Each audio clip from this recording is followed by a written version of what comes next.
Yo, it's your boy Ryan, Northwest Sports Fanatics, back at you with a new video. Let's go, baby. It's Sunday, September 22nd, 2024, with your boy Ryan and the Northwest Sports Fanatics. Make sure you guys subscribe to the channel. Smash that like button either now or on your way out. Donate to your boy if you can. Cash App $, ORIONNWSF, or the YouTube Super Chat right here. We got Sunday Night Football, the Kansas City Chiefs versus the Atlanta Falcons. Kickoff is going to be here in roughly 20 minutes. So let's cue up the music, take a look at the thumb, and we'll get right into the action here momentarily. Let's go, baby.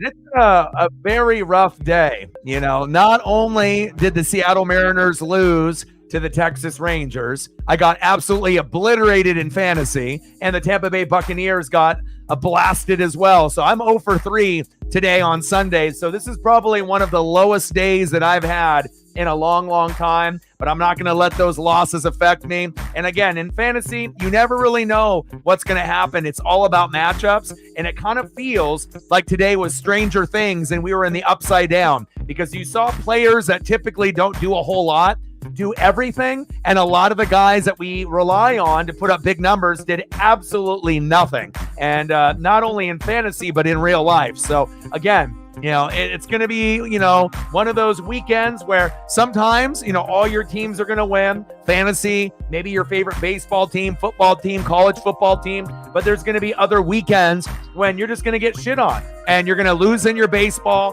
or your college football team. You may get blasted from your favorite NFL team, and then you may end up getting the ringer and then get blasted in fantasy. I have never lost 2 games in the first 3 weeks ever in fantasy, like ever. But again, you know, sometimes matchups end up being difficult, and you just got to be able to hang tough, make the adjustments, and hopefully you can find a way, you know, to rebound the following week. But it definitely feels a little bit weird, you know, this week in week number 3. If you look at a lot of the final scores, and if you haven't watched any NFL today, you probably have been very, very surprised. And on the thumb, on the left, we got Patrick the Clone Mahomes. And on the right, we got running back stud Bijan Robinson. Let's go, baby.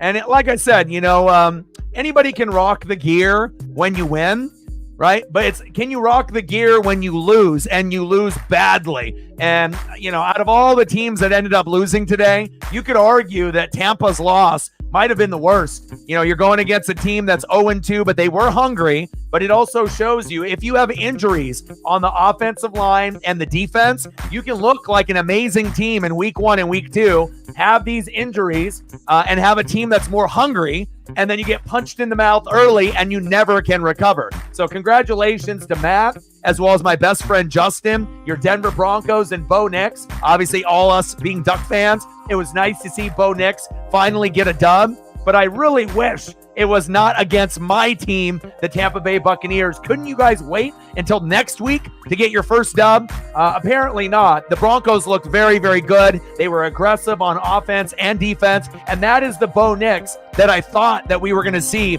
right at the beginning of the gates in week number 1, and it took them a couple weeks to find the right team to kind of take advantage of and beat up on. But again, you know, it is what it is. And again, the scores today have been very crazy. Let's go over some of the scores here this weekend. Let's get to 100 in donos. Let's shoot for 20 likes within the first hour, 30 to 50 overall. And obviously 100 in the donos on every single stream. And if you do got a Twitter/X, do your boy a solid, like and retweet the post. And I've been very busy after taking care of Paisley all day and just kind of looking at my fantasy lineup and just shrugging over and over as I refresh the app and see us score absolutely nothing. I don't know if I've ever had 7 guys dud and only 2 hit ever in my life, but that's what ended up happening this weekend. Let's look at some of the scores here today. Tampa Bay Buccaneers got absolutely blasted by Bo Nix, 26-7, and the Bucs were at home. Salute to Bo Nix. Great job. Way to be. Giants winning on the road, 21-15 over the Browns. The Giants were the more desperate team, like the Broncos, 0-2. Now they become 1-2. And the Cleveland Browns are bad, bad, bad. Green Bay Packers 30, Tennessee Titans 14. The Titans look like they might be one of the worst teams in football, and the Green Bay Packers, even without Jordan Love, that defense is lit. I see you, Green Bay. Indianapolis Colts 21, Chicago Bears 16. They end up getting the dub, but Anthony Richardson looks like shit. I can't even trust the guy in fantasy. The guy throws 1, 2, 3 picks every single week. Is there going to be a time that I can actually trust AR? Because I only have him and Baker, and if those guys don't get fucking better, I'm going to have to look somewhere else. Congratulations on getting the dub with the Colts being 0-2, another desperate team trying to get on the board. But I need to see some better play out of AR. This is a big disappointment in 2024. I thought he would be much better this year, and if I knew he was going to play like this, I wouldn't have taken him as a 5th quarterback off the board. Big facts. Vikings 34, Texans 7. Let me say that again. That might have been the biggest upset besides the Tampa Bay Bronco game. Vikings 34, Texans 7. They have CJ Stroud, right? Joe Mixon was out. I get that. But you got Tank Dell. You got Nico Collins. You got Stephon Diggs. What the hell happened? The Vikings are 3-0 without JJ McCarthy. We are literally living in the upside down. It must be Stranger Things. I don't know if anyone anticipated that. The Minnesota Vikings 3-0. I don't know what to say. Philadelphia Eagles 15, New Orleans Saints 12. That game was 3-0 at halftime, and we saw the defenses step up. I ended up doing a reaction video to the Saints and the Eagles, as well as the Broncos and the Bucks. But again, too much Saquon Barkley. Fly, Eagles, fly. The Saints in the NFC South and the Tampa Bay Buccaneers, we both lost, but I know we're going to be able to recover and rebound, but this one definitely stings a little bit when the Saints actually had a chance. Offensive line was a little banged up, no Taysom Hill, and it shows you if you don't have some of your starters, sometimes that's just all it takes to be able to have the other team take advantage. Congratulations, Philly. You're 2-1 like the New Orleans Saints. Steelers 20, Chargers 10. The Steelers are 3-0. What the hell is going on here in the NFL? Obviously, Justin Herbert injured again. And again, the Chargers got a great defense this year. But again, if you don't have Justin Herbert, we'll see the injury with his leg and ankle and how serious it is. But he was already injured last week. Hopefully, J. Herb will be okay. Panthers 36, Raiders 22. How the hell did the Panthers win? They look like the worst team in football, but they make the quarterback change, obviously from Bryce Young, and they move on, and they find a way to be able to put up 36 on the Raiders on the road. Is Andy Dalton the truth? I don't know if he is, but he's 26 for 37, 319 yards, 3 tutties, and no picks. You know what's crazy to me is that if you played fantasy football, you could get more points out of Andy Dalton and Sam Darnold out of a lot of the guys that we chose to put in the starter role. You know, Baker Mayfield getting 8 fucking points, that isn't going to cut it. You know, AR getting like 5. I mean, what the hell is going on here? And again, it shows you that some people that stream offenses, they usually do it defense and defense only. You know, they're just looking for a new defense every week. But are we getting to a point where we might have to stream quarterbacks? The quarterback play in 2024 has been absolutely fucking terrible. Same thing with the tight ends, as well as the injuries. Seahawks 24, Dolphins 3. Kind of felt that was the way that it was going to go. No Tua, no offense, and obviously Charbonnet filling in for, Kenneth Walker III. I see you. 24-3 Hawks. And first place in the NFC West, it feels lonely at the top. Ravens 28, Cowboys 25.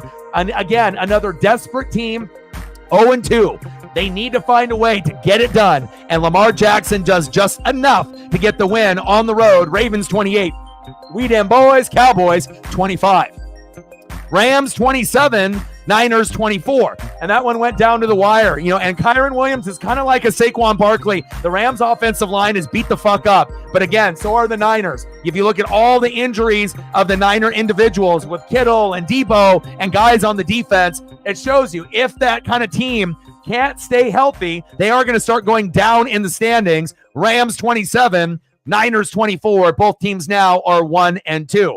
Lions 20, Cardinals 13 on the road. Cardinals tried to do as much as they could, but obviously with that Lions defense still staying stout, they get the victory to improve to 2-1. Cardinals drop down to 1-2, and we obviously saw the Jets beat the Patriots 24-3 on Thursday night, and then we got a doubleheader here on Monday Night Football. We got the Jags and the Bills at 4:30 on ESPN, Commandos and Bengals at 5:15, and then we also got the Mariners and the Astros at 5 o'clock tomorrow. So I'm going to have to make a poll probably in the morning, and we're going to have to decide, is it going to be Mariners and Astros? I'm going to be watching all three games at the same time, but what is the game that we're going to stream? That's the question. Mariners, Astros, Jaguars, Bills, or Commanders, Bengals. I feel with me, I probably would, if I was going to do an NFL game, I probably would lean more towards Bills and Jags just because I want to be able to see Josh Allen sling it, even though you got Jaden Daniels, who is an intriguing rookie,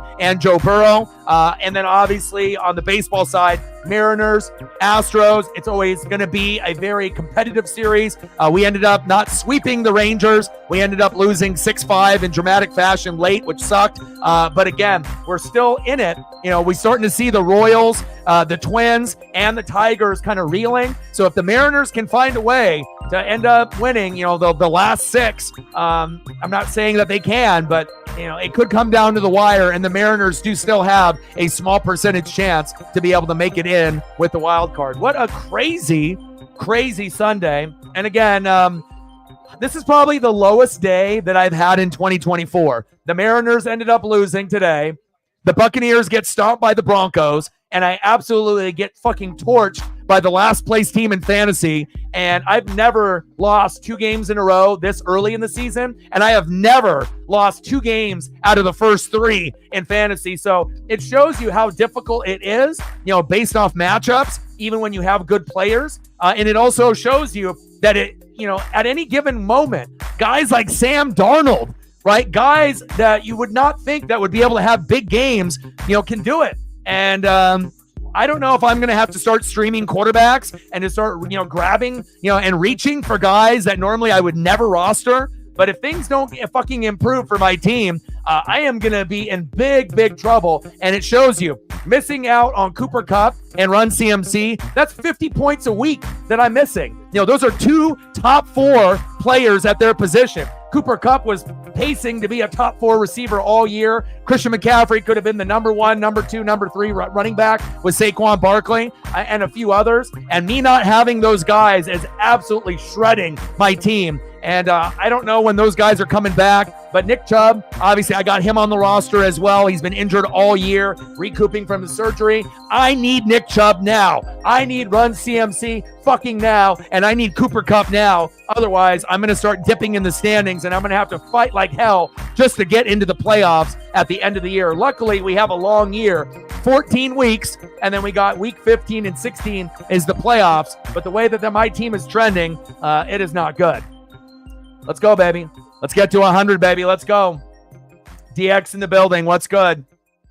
Brett in the building. What's good? And plus, if fantasy is not looking too good, in the lineups. And again, you got to have a backup quarterback. And, if I would have known that Jalen was the only one that you had, I probably could have told you that was going to be a rough game of probably 8 to 10 points, especially with that Nollan Saints defense. And we know Jalen obviously has the ability to put up 15, 20, 25, 30, but the disappearance of Kelsey retiring is a big blow, and they had no A.J. Brown. Obviously, Dallas Goedert had a big game, and lo and behold, Chief in last place had Dallas Goedert, and that guy single-handedly beat me, this week in fantasy, and I guess that's just my luck, but that's the way fantasy goes. Sometimes, the ball will bounce in your favor, and other times you will get absolutely crushed. Big facts. Captain Oreo in the building. What's good? Big win for the Hawks, man. It's lonely at the top. I imagine all those people that thought that they were pretenders, not contenders, are definitely backpedaling majorly right now. Britt says, I need Bijan to put up 30. Well, you never know. I mean, Kansas City defense is very stout, but, there is a chance that Bijan could put up 20 to 30. You never know. Today has been wild.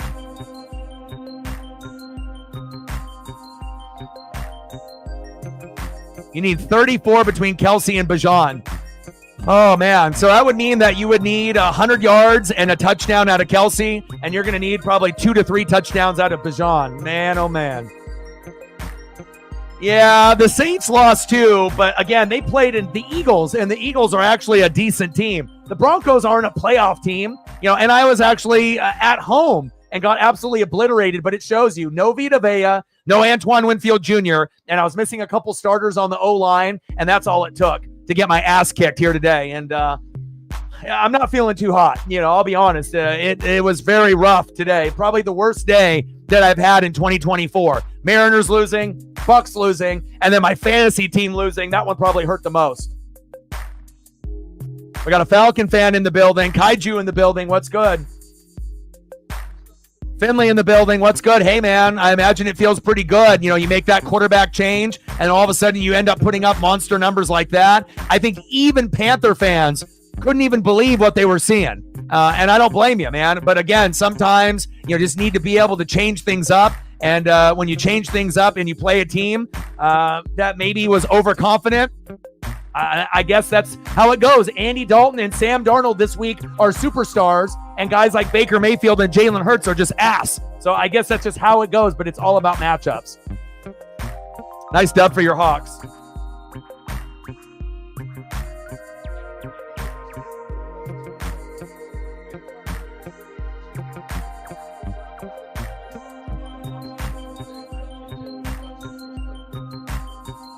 Let's go, baby.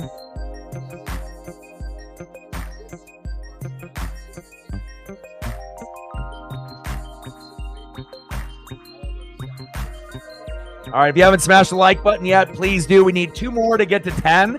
There we go. We're at 10. We need 10 more to get to 20, and hopefully we can get there within the first hour and a half. And then we want to try to hit 30 to 50 if we can. If we can't hit 30, maybe at least 25 if possible. That'll definitely help out the algorithm. And when you guys get a chance, I've been working all day, obviously watching games and rooting on my teams, hopefully to win, but none of them won. They all lost. And then hopefully you guys get a chance. If you guys are into the reaction videos, you can check out the Broncos and the Bucks and the Eagles and Saints. And then I'll bust out 3 of them tomorrow. And then when it comes around to Tuesday, as long as I have time, we'll be able to do that as well. So as far as the schedule is concerned, again, we got 2 Monday night games, and then we got the Mariners and the Astros. And then on Tuesday, we'll end up doing the Astros and Mariners. Wednesday, probably the same thing. And then on Thursday, I'm going to take a day off for the very first time in a couple months. So on Thursday Night Football, unfortunately for Alan and a few of the Cowboy fans, that's going to be Giants and Cowboys. But I'm going to end up going to downtown. We're going to go to Ground Control, that 2-story arcade, maybe get burgers or pizza after, and then maybe go to Voodoo Donut and then come back. I need to be able to see my best friend, Justin. I haven't seen him in a couple months. So I thought, I don't really want to miss, any football, but based on his work schedule and mine, that's really the only day that I think both of us could do it. Obviously, we know the Cowboys, we would assume, would beat the brakes off of the Giants. So it's probably not going to be the most crazy game. And the Mariners have the day off on Thursday. So that was kind of the final decision. So we'll be streaming today. We'll be streaming tomorrow, Monday, Tuesday, Wednesday. Thursday we'll be off, and then we'll be back at it on Friday, and then we'll start matching up, obviously, with the Mariners and Athletics, I believe, around the end of the week. So only one day we'll have no streams, but I will be pumping out reaction videos, obviously, tomorrow, possibly Tuesday. And we'll see by the time Wednesday rolls around. It's a little bit too late for that, but we'll kind of wait and see. Yeah, but the thing is, Sarah, no one on planet Earth started Jennings. So just the fact that you had someone that ended up putting up big numbers, 30 or 40, yeah, you could have put them in and won. But the bottom line is, Debo is out. Ayuk had a better chance to put up numbers like that. Nobody on planet Earth ended up playing Jennings. 0. Nobody. And the only people that did is if they were in last place and they literally had no other choice, and that was the receiver that they picked up on the wire and decided to start. But anyone that actually had a roster that was decent, nobody fucking started Jennings, and that's the problem. You end up being 0-2. You finally feel that you can end up winning, but then you go against Matt. He has a great week. You have a great week, and that's kind of how it goes. If you notice in fantasy, usually there'll be 2 people that have shitty weeks. Me and Chief will cheat. we both sucked, but he sucked a little bit less to win. And then usually when you end up having matchups that are in fantasy that are good, both teams end up being incredibly fire when maybe in the previous weeks, both of you guys struggled. I don't know why fantasy works like that, but a lot of times, you'll mirror the person that you're playing. Every once in a while, you'll end up matching up with a monster like Reflect, and there's nothing you can do. Even if he has injuries, he's got a good enough team to improve to 3-0. So at this point, we're only going to have one undefeated team, and everyone else is going to have at least a loss. And then hopefully at some point we can get Sarah in the W column. But don't blame yourself for the Jennings. No one, even me, no one would have played Jennings. No one would have predicted that. And it just kind of sucks when you end up picking up a player and they're on your bench and you don't expect anything, maybe, 8 points, 12 points, and they put up a 30-40, and then you end up losing because of it. But you wouldn't have made that decision anyways. So stop beating yourself up, and hopefully you can make the right lineups as we move forward, and we can get you out of the L column and into the W column. Hell, look at me. I've never lost within the first 2 weeks, let alone back-to-back. And in the first 3 weeks, I have never been 1-2 in my entire life, ever. So again, this is kind of a weird year in fantasy, and we have a lot of good teams and a lot of competitiveness, but it also shows you, hell, if Sam Darnold and Andy Dalton are balling out, what does that say about fantasy football? If we would have all known that was going to happen, we would have benched our superstar quarterbacks and picked up those guys and started them. But obviously nobody knew, right? It's just kind of how the ball bounces in fantasy sometimes. It's shitty. Real shitty. But I'll be rooting for you, Brett. Hopefully you end up getting some good numbers here. Reflect, what's good, man? Mariners lost. Buccaneers got blasted. I lose in fantasy back-to-back weeks. I've never had this happen. I feel, I don't know how to feel. Again, I'm usually the one that's a trendsetter, and I'm usually at the top with where you're at. I don't know. I'm in rare air. I don't know what to think. And it's a shitty feeling when the Mariners lose, the Bucs lose, but I think my fantasy team losing hurt the most besides the Mariners. I already knew Bo Nix and that Bronco team were going to be hungry, and that was a trap game. But again, fantasy is very important to me, and I hate getting my ass kicked the way that I did. I only had 2 players hit out of 9. How the hell does that happen? Bad matchups. That's how it happens. Mr. Williams with a 20. He's trying to cheer me up with all the bullshit that I've had to go through today. Thank you so much. Stacks on stacks, racks on racks. A little Cactus Jack, bang, bang. Congratulations on your win over the Niners. And obviously, Kyron Williams has been great, not only for Reflect, but for fantasy owners. The offensive line is beat up, but it doesn't matter for Kyron. He'll still find his way into the end zone. Congratulations. Thank you, Mr. Williams. I appreciate you. Virginia in the building. What's good? Mr. Williams with another 50. Reflect with the 20. Thank you so much. I appreciate you guys. That definitely will help. Stacks on stacks, racks on racks. A little Cactus Jack, bang, bang. 20 from Reflect. 50 on top of that for Mr. Williams. And again, me and Paisley, I got a lot of bills. And this will definitely make my day a little bit better because I feel like I've been shit on the most that I ever have been in 2024 today. Stacks on stacks, racks on racks. A little Cactus Jack, bang, bang. Appreciate you. We're at 90. We're almost at goal before the kickoff. That's a great start. Thank you guys from the bottom of my heart. It means so much. Thank you. We're at 90. 10 more dollars to hit the goal. Bucks, Eagles, depending on what time it's on. Let me take a look at the schedule. I'm taking Thursday off to go have a me day with my best friend to go play video games, eat burgers and pizza, and maybe Voodoo Donut. But let's see what time the game is on. Eagle Bucks is on at 10 a.m. I don't know if I'm going to stream that early in the morning. I might. Like I said, I'm definitely going to try to do the Eagles matchups as much as I can, as well as Saints and Bucks. But it kind of depends with Paisley and how she's doing. But I definitely will. If you check my socials, you'll find out in the morning. But there is a chance. I will definitely do a reaction video to the game. But I can't say for sure if I will. Kirk Cousins, play action fake. There we go.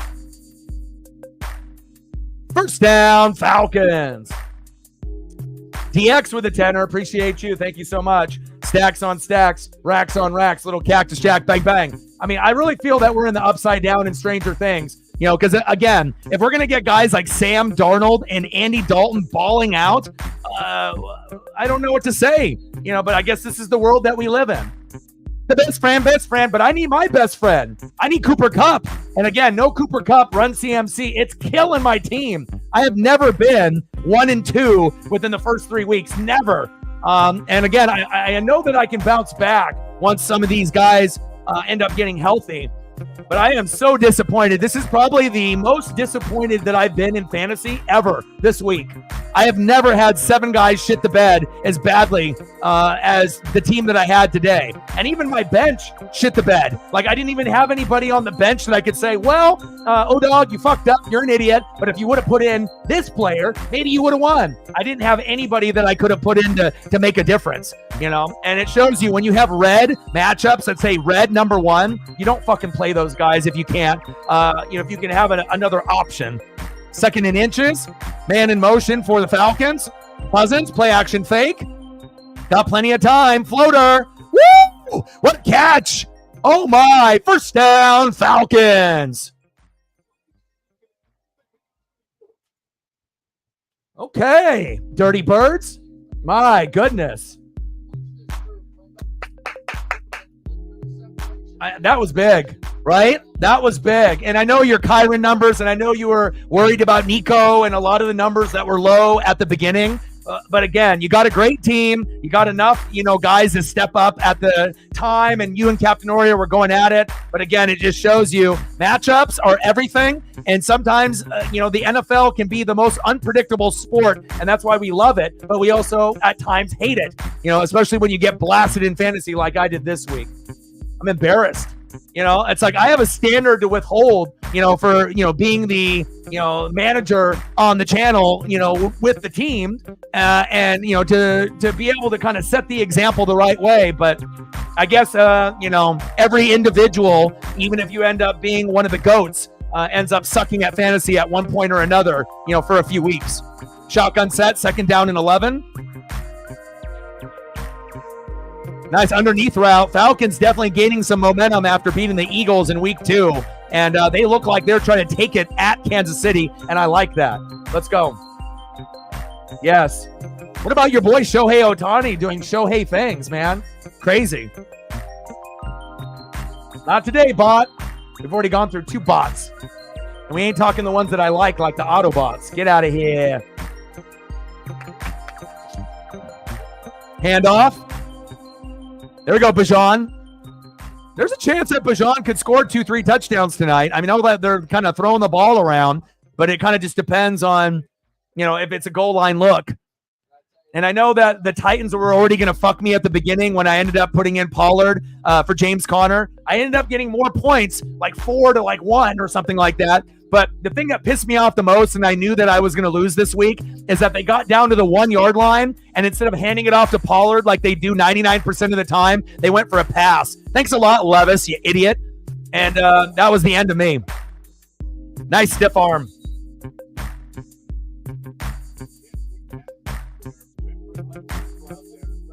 But I'm always going to give credit where credit is due.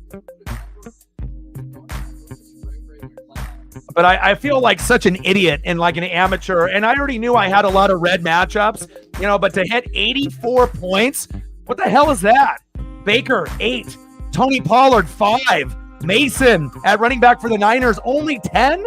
Mike Evans, 3. Judy, 8. Laporta, 5. Laporta, you're dog shit. Charbonnet for the Hawks, 25. At least I had one guy do something, right? Charger D, 4, and then Aubrey, my kicker, 12. So I only had 2 guys that did anything. Wide open touchdown, Falcons. Kirk Cousins to Drake London. There we go. Extra point is up, and it's good. And then on my bench, just to think that, maybe it was better on my bench. Rashad White, 8.5. Bucky Irving is a better running back. I fucked up in the draft by taking White. Unless he gets better as the season goes on. He started slow last year and picked it up and ended up being a top 7 running back. I don't know about this year, though. He doesn't look good. Richardson, 5. AR, you're a bum. Cooper Kupp, injured. James Conner, 3.5. Jerome Ford, 10. Nick Chubb injured. Zach Moss hasn't played. McCaffrey injured. So that's the story of my life right there. There we go, ATL. Mariners, boo. Buccaneers, boo. My fantasy team, boo. But at least Chief Will Chief is going to end up getting a win. But at the expense of me. Motherfuck. But I guess that's how it goes. Let me check. I don't know if we do. Let's check. Nothing on the Cash App. Oh, yeah, we do have something on the Cash App side. Mr. Williams typically does that. He usually doubles up on the Cash App and the Super Chat. Thank you. Mr. Williams, thank you so much. And Cash App has been extremely low this month. Like really, really low. Like we're only talking about, I think I've only gotten a couple all month. Normally I'm used to getting about 5 or 10 a month. And I think this month and last month, it was only like maybe 2, maybe 3. And that is really rough when you got bills to pay and you need money. So thank you so much. Because all I want to do is just take care of Paisley and continue to keep grinding on this dream. My internet bill is $100 a month. My, program that I use to stream is now $45 a month instead of $25. So dog food for Paisley costs $80 plus a month. So thank you so much. I appreciate you. Mr. Williams, $69 for the mental health. Appreciate you. Stacks on stacks, racks on racks. A little Cactus Jack. Bang, bang. Thank you so much, man. We are easy to find and easy to get to. Treat customers the way you want to be treated and my family. And like we mentioned multiple times on the stream, make sure you guys are taking care of mental health. And this is something that's very important to me and Mr. Williams, as well as a lot of y'all in the room. Addiction, depression, anxiety, shit, I've had them. I know some of y'all have got it, or you maybe had it in the past. But if you make some minor adjustments to your daily routine, your triggers, and you put in a little bit of effort, you can be like me. I weighed 270 last year. I'm 185 now.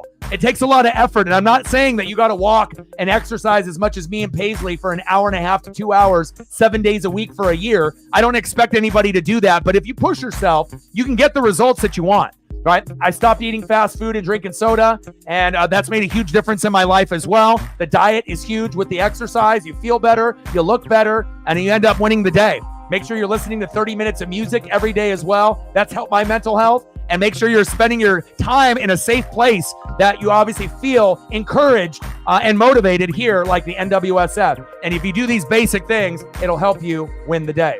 7-0 Falcons. And I obviously owe some of y'all some photos once we get into some commercial breaks. So you let me know what you want, and I got you.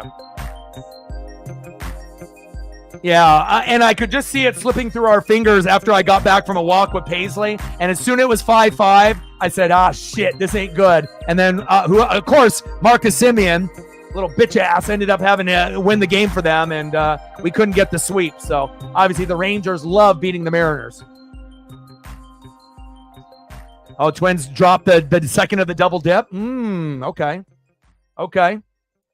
Mr. Williams, appreciate you. Go, as yourself. Absolutely.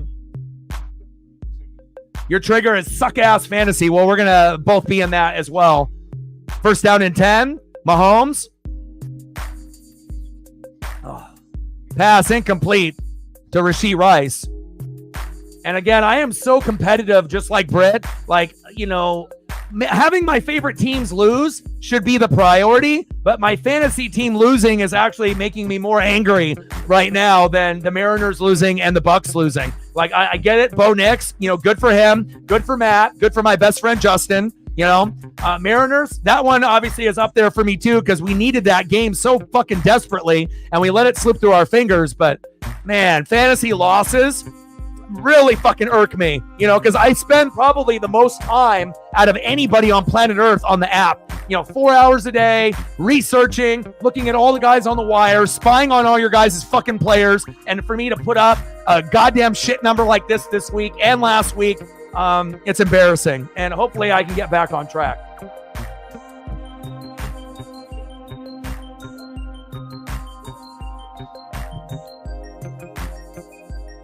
Yeah. Shotgun set, little screen pass from Mahomes. Xavier Worthy, he got that top end speed.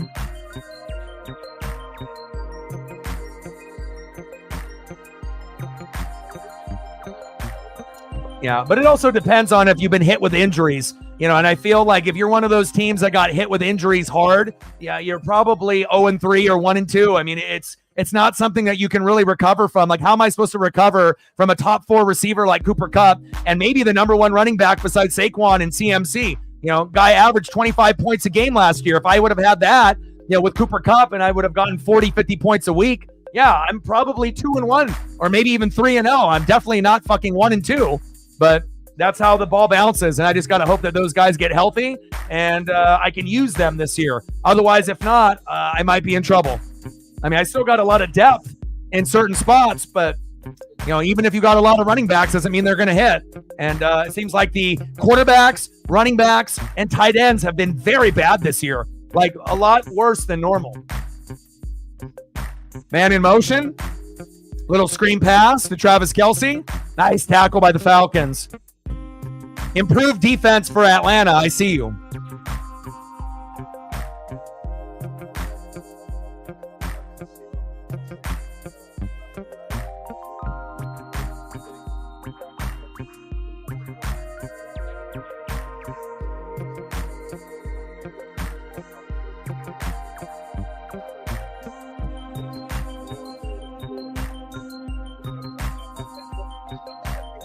Ooh, Rashee Rice hit him with the skirt. First down, Chiefs. Move the chains.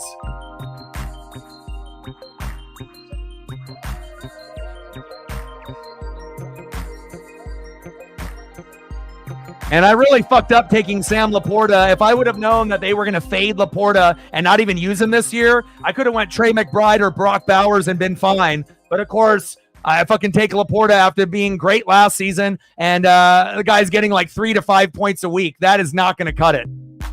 Thanks a lot, Sam Laporta. You bum. Thanks a lot, Jared Goff, in that offense. Ben Johnson, you idiot. Why the hell did I even pick Sam Laporta if he's not going to get the damn ball? Terrible. There's a couple Landos for you. Appreciate you. Reflect and Mr. Williams, let me know what you want to do for your donos, and I got you.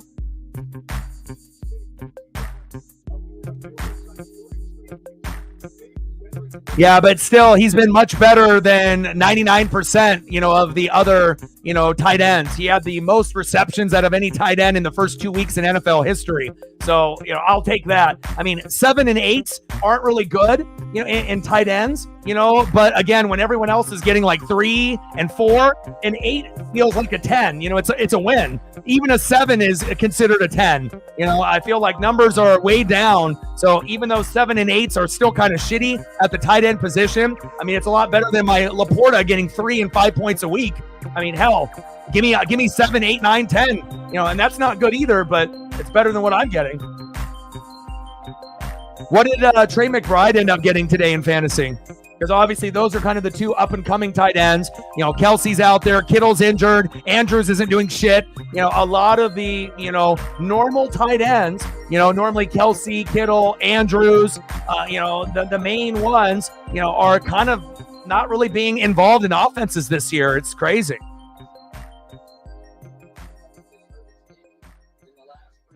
Yeah.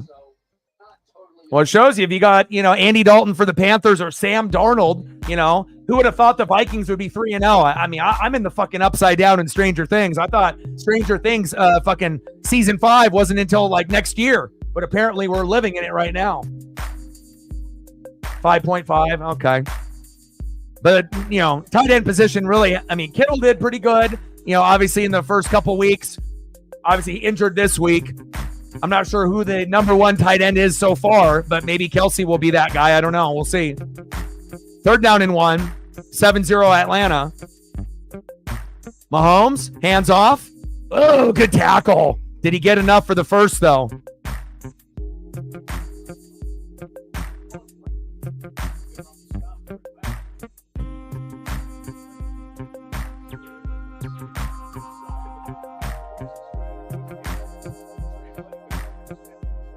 Oh, yeah. Oh, yeah. I mean, obviously, Pittsburgh's offense is still dog shit for the most part. It's not the greatest, whether you have Justin Fields or you have Russ, right? But their defense is amazing. 4th and inches. Handoff. Rashee Rice. Ooh, I don't know. That was close. Judon and company, the former Patriot. But they say they got enough. First down, Chiefs.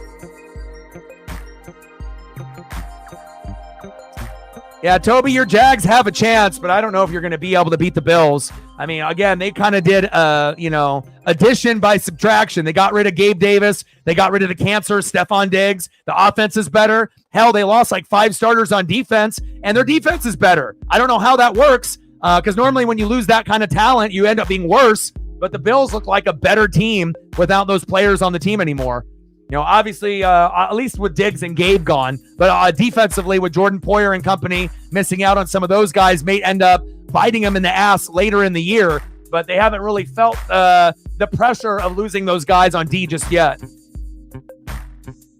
And then we have a decision to make tomorrow. What do we do? Jags, Bills, right? To see both Josh Allens. Do we do Commandos and Bengals for Jaden Daniels, the rookie, as well as Joe Burrow? You know, or do we do the Astros and the Mariners, obviously in the first game in that particular set? And we only have like 6-7 games left for the Mariners season, unless we end up winning them all. And then maybe we'll be in the wild card. So I'll end up doing a poll in the morning, and then we'll kind of go from there. But I'll watch all 3 games at the same time, but I'm kind of leaning towards Mariners, Astros, just to take care of all the Mariner fans. But we'll see. We will see.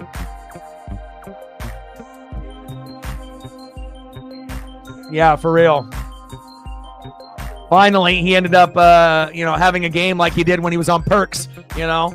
We already remember what happened, back then. We've seen Perk, and then we're not even talking about Perk, Kurt Angle, Perk A-Rod.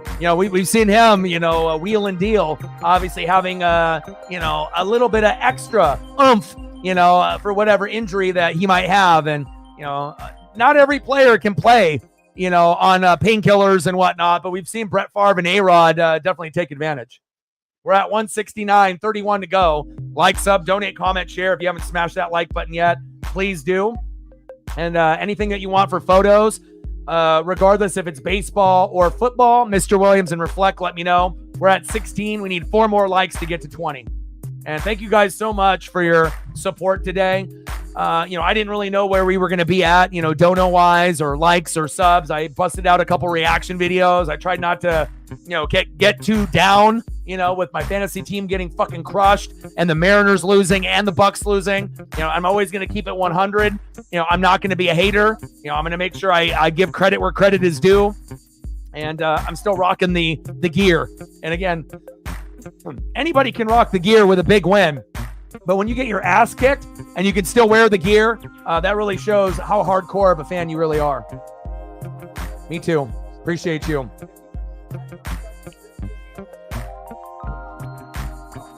Sam Darnold, is that who you want for your photos? You want Sam Darnold? Oh, man. Sam fucking Darnold. What Andy Dalton, too. To beat the Raiders, I don't think anyone anticipated him going for 3 tutties and no picks. But I guess, that's the world that we live in. I wish I would have known that from the sports gods. I would have fucking took Baker Mayfield out. Mahomes going deep, almost intercepted. Xavier Worthy, the intended receiver, incomplete.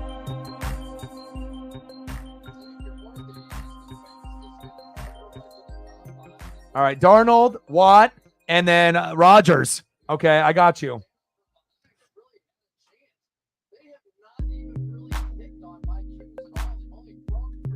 Yeah, well, we need Astros to lose as much as possible, but the Royals, Twins, and Tigers are the priority. We need those teams to really start shitting the bed. Shotgun set. And even though we lost today at the very end of the game, the Mariners have really turned it around in the last 3 weeks. We're actually playing offensively like one of the top 5 teams in baseball. Better late than never. I wish we would have done that earlier, but, we should have fired Scott Service months ago. 7-0 Falcons. And I will get you some photos of some of these individuals. Yeah, me too. Yeah, I hope the Royals keep shitting the bed. They've been on a losing streak, and I'm all for it. Man in motion. Shotgun set. Mahomes. tumbling out of bounds. Rashee Rice, right at the marker.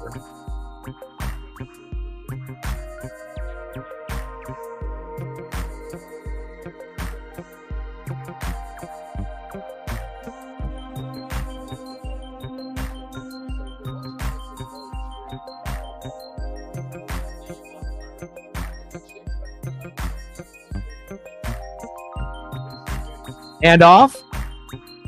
Good defense by the Falcons, and that's one thing that they've drastically improved is that defense. Getting Justin Simmons from the Broncos and Matthew Judon has been big for them. But also Jesse Bates III, when they got him from the Bengals a couple years ago, I already knew that they were going to be better. He's a stud.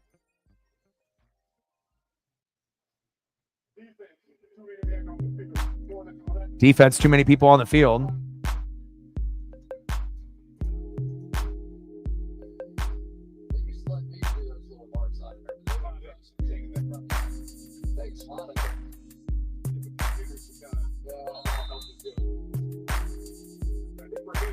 Raheem Morris. I remember him screaming like that on Tampa sideline when he was our head coach and coordinator. Shotgun set, 1st down and 5. Let's see if this Atlanta Falcon defense can step up, but it kind of feels like the momentum for Kansas City. They're about to punch it in. A minimum of 3, but they might be able to get it into the end zone. I'm not sure rushing-wise, but maybe passing-wise. Let's see. All right, so you want Sam Darnold. You want TJ Watt. You want Aaron Rodgers.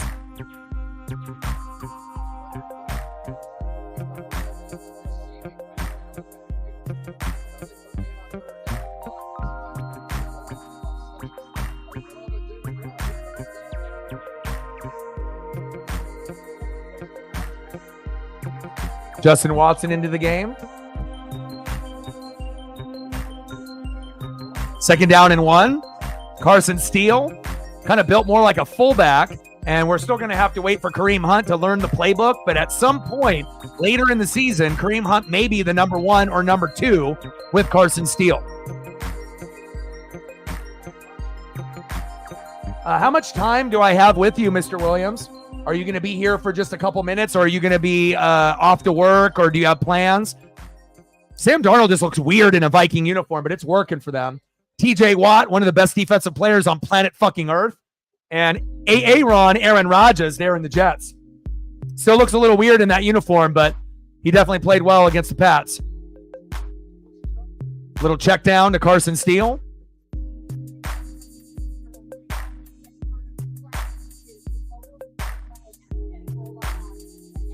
You're chilling. You're going to watch the game? Hell yeah, dude. Thank you. Now, the Mets have been playing better than the Braves as of late, but you never really know how it's all going to play out in baseball terms. Phillies, Dodgers, Padres are probably the most dangerous in the National League. And then obviously Orioles, Guardians, Yankees, Astros in the American League. But who knows what's going to happen. 2nd down and 8. Shotgun set. Blitz coming. Mahomes. Got him there. Intercepted. Wow. NFC South, baby. Justin Simmons, Denver Broncos. He's like, I saw this when you played against me when I was on Denver. How dare you try to get that ball in there? And the ATL and the NFC South strikes again. Nice pick on Mahomes, unless you have him in fantasy. Then you're at Captain Oreo right now. You're pissed because you got Mahomes and Kelsey. And that's the reason why I didn't draft either one, because in the last couple years, they haven't been as good as previous years. When they didn't have Rashee Rice and Xavier Worthy, and it was just the Mahomes, the Kelsey show, things were good a couple years ago. But last year, Mahomes and Kelsey really weren't that good in fantasy. In real life, they were good, but fantasy-wise, they weren't. And this year, it might be a little bit of a transition and a challenge because you have so many weapons. And I feel like Mahomes really isn't the same quarterback as he was a few years ago. But hopefully for Captain Oreo and anybody that's got Kelsey and Mahomes, it gets better as the year goes on.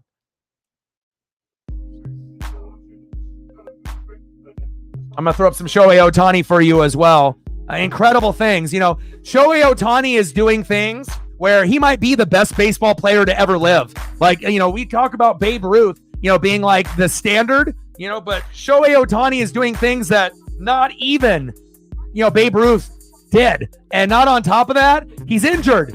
He's still not able, you know, to be an everyday hitter, right? He's a DH. He's not even playing defense. Like, it is incredible to be able to see what Shohei Ohtani is doing in an injured year. 50-50 club, might join the 60-60 club one day. I don't think they're going to have enough time to get there in the regular season. But again, if anyone's going to beat the home run record, it's going to be Aaron Judge and Shohei Ohtani. If anyone can get 50-50 again or 60-60, it's definitely Shohei Ohtani. Aaron Judge is great. He can lead in home runs, OPS, runs batted in. But one thing Aaron Judge can't do is steal bags, like Shohei Ohtani, and obviously pitch like Shohei Ohtani. So if you're really looking at it, Shohei Ohtani might go down in history as like the best baseball player ever to live when it's all said and done, especially if he ends up getting a couple World Series rings added onto his resume. Guy is incredible. And I love Aaron Judge too. They're both great at what they do. One's a lefty, one's a righty. It's awesome to be able to see. We know Judge is mixed race. Shohei Ohtani is 100% Japanese. You normally don't see Japanese guys that are 6'4", 6'5", that are 100% Japanese. Normally it's going to be like Ichiro, where you might be 5'5" to 6 foot, something like that. The guy is insane, and I am so happy that we get to watch guys like Ohtani and Judge right now. It's awesome. My dad and Mr. Williams and any Dodger fan is just living the dream right now. And it shows you might have to pay $1 billion, for a guy like this, but it's worth it because you actually are going to get the return on your investment. The ROI is very good with Shohei Ohtani. Congrats with that, man. I would have loved to seen him in a Mariner uniform, but we definitely are too cheap for him. Bajan, there we go. Nice little stutter step, gain of 5. And the Falcons got all the momentum, and it wouldn't shock me if the Falcons win this game. They're 1-1, but the Falcons are improved. The Saints and the Bucs lost. They would love to be able to rub it in to the Buccaneers and the Saints fans to be able to get this dub. It's a 3-team race in the NFC South. Yeah. And I kind of feel bad that, the Broncos lost him. You kept Surtain, but Simmons was a staple of that defense. But it shows you the Falcons, all they needed is a couple defensive guys. Now you got Simmons and Judon. They need to add a couple more. And if they do, eventually the Falcons are going to start winning the NFC South and catching up to the Bucs and the Saints. And if the Bucs and Saints have injuries, the Falcons could win the NFC South this year. It is possible, but they need Kirk Cousins to stay healthy. And then if he doesn't, and Michael Penix Jr. gets in, he needs to ball out too. Man, Ohtani is a fucking cheat code. Yeah, a Game Shark. A Game Genie. Remember those? Game Genies? I never owned one, but my friends did. Those were awesome.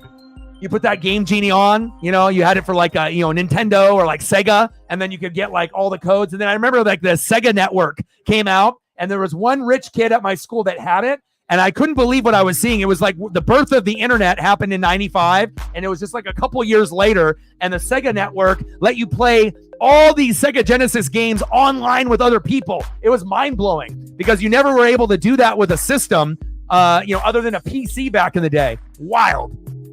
2nd and 11, man in motion. Shotgun set for Cousins. I like the way Atlanta's balling right now. Screen pass.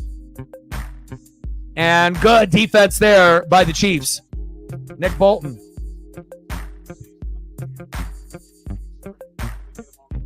That's awesome that you're able to hang out and stay, my guy.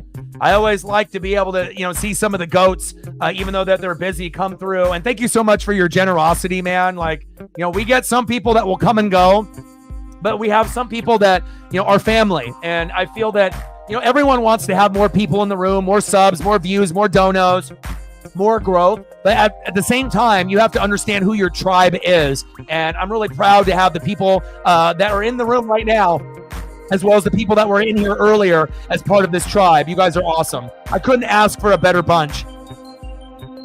Cousins? Wow. Intended tight end is Kyle Pitts. And we got a flag on the play.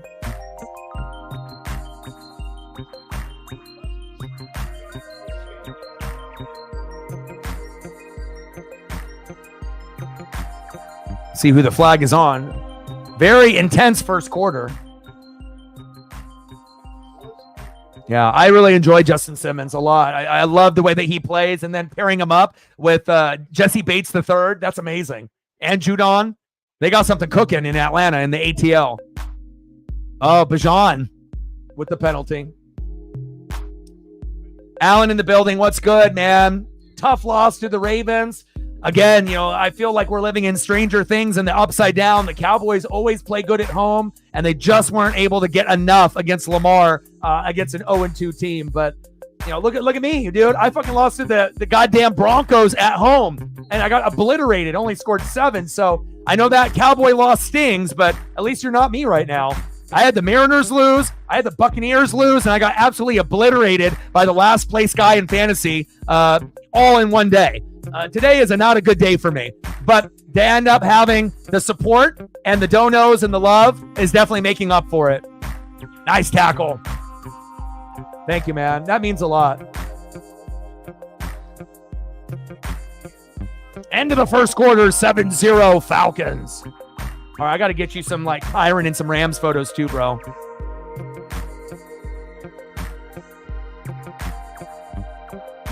And especially with all those injuries, that you have.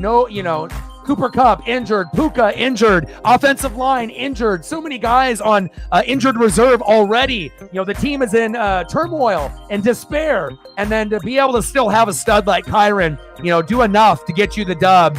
I know that is, not ideal to have all those guys injured, but, you guys are battling. Nice job, dude.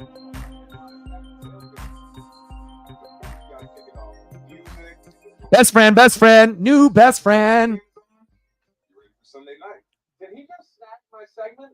Is he on the show now? How the fuck out of that thing? Oh, yeah, it's just a projector. See? Oh.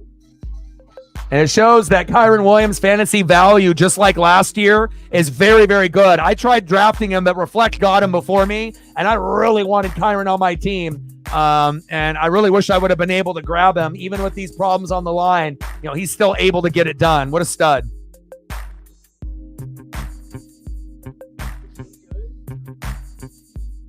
And I always love it when we get breakout guys, that no one really understands who they are, and they make a name for themselves and they continue to dominate.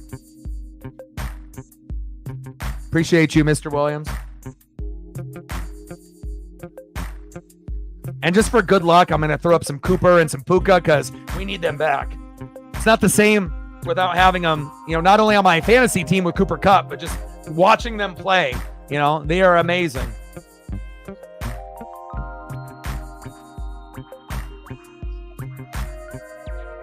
And, and not having Cooper Kupp and run CMC Christian McCaffrey is making me go 1-2. That's the most disgusting feeling I think I've ever had in fantasy ever. I've never been 1-2. I've never lost 2 games out of the first 3 in my entire life. But I guess that's the way the ball bounces. I should have drafted Breece Hall instead of CMC maybe. Maybe shouldn't have drafted Cooper Kupp, but I saw the potential value. CMC could be the number 1 running back. I thought Cooper Kupp could be a top 3, top 4 receiver. He was until he got hurt. Now we just got to hope that they get healthy.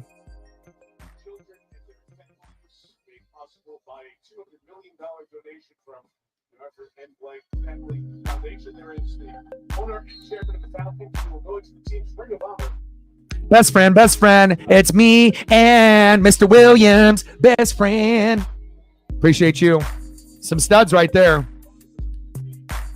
And to beat the Niners, too, with all those injuries, that's fucking crazy. Just what you have ESP, because that's exactly what I was just about to say, and then you already typed it in.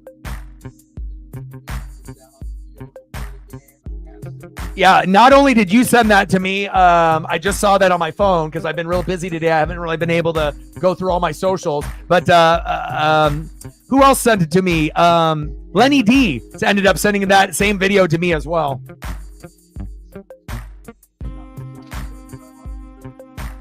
Oh, yeah. And unfortunately, I'm not going to be able to do the Thursday night game. And I know you've been waiting for me to do a Cowboy game, but I got to take a me day. So I'm going to be going downtown to a 2-story arcade to play some Ninja Turtles and some like video games. Maybe go eat a cheat meal like pizza or burgers, which I haven't had in months. And then maybe go to Voodoo Donut to cop it all off and bring home some donuts that are overly expensive but delicious. So I will not be doing any streams on Thursday. I apologize, Alan, but I promise you I will be doing some streams of the Cowboys. And when it is meant to be reaction video wise, I will be doing a Cowboy Raven reaction video, which probably doesn't matter to you because you guys lost. I get it, but I will be doing more Cowboy reaction videos, and hopefully when I do them, you'll end up winning most of the matchups rather than losing.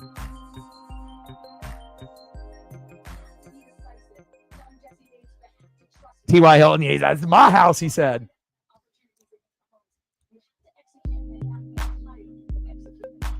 Mahomes under center, 7-0 ATL, handoff.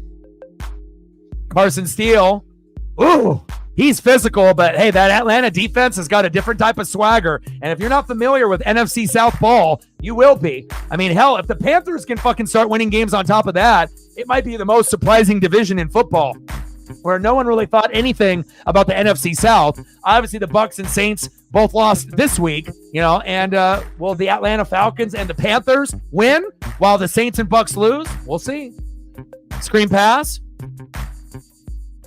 Nice. First down, Chiefs. Rashee Rice, the best wide receiver since Tyreek Hill in quite some time. We're at 169, 31 to go.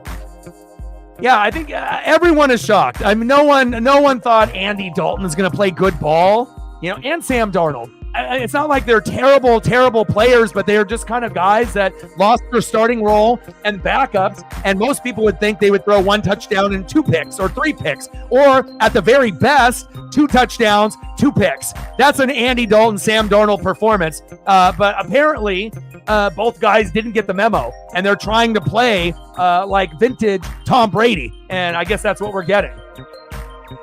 I just, I'm just so confused on how things are going in 2024 this year. I'm just baffled, but it is what it is. Yeah, nice little grounded pan. What's your schedule like? Are you still working the same hours?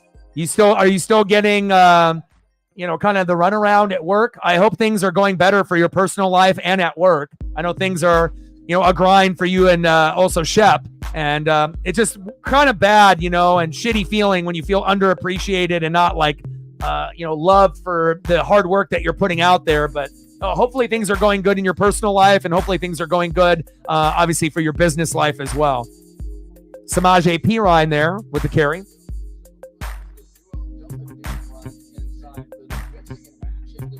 Yeah, I think there's a good chance that Aubrey will beat that as well. And he's my starting kicker in fantasy. So that's one bright spot for my team in fantasy is him and Charbonnet. But other than Aubrey and Charbonnet, everyone else shit the bed.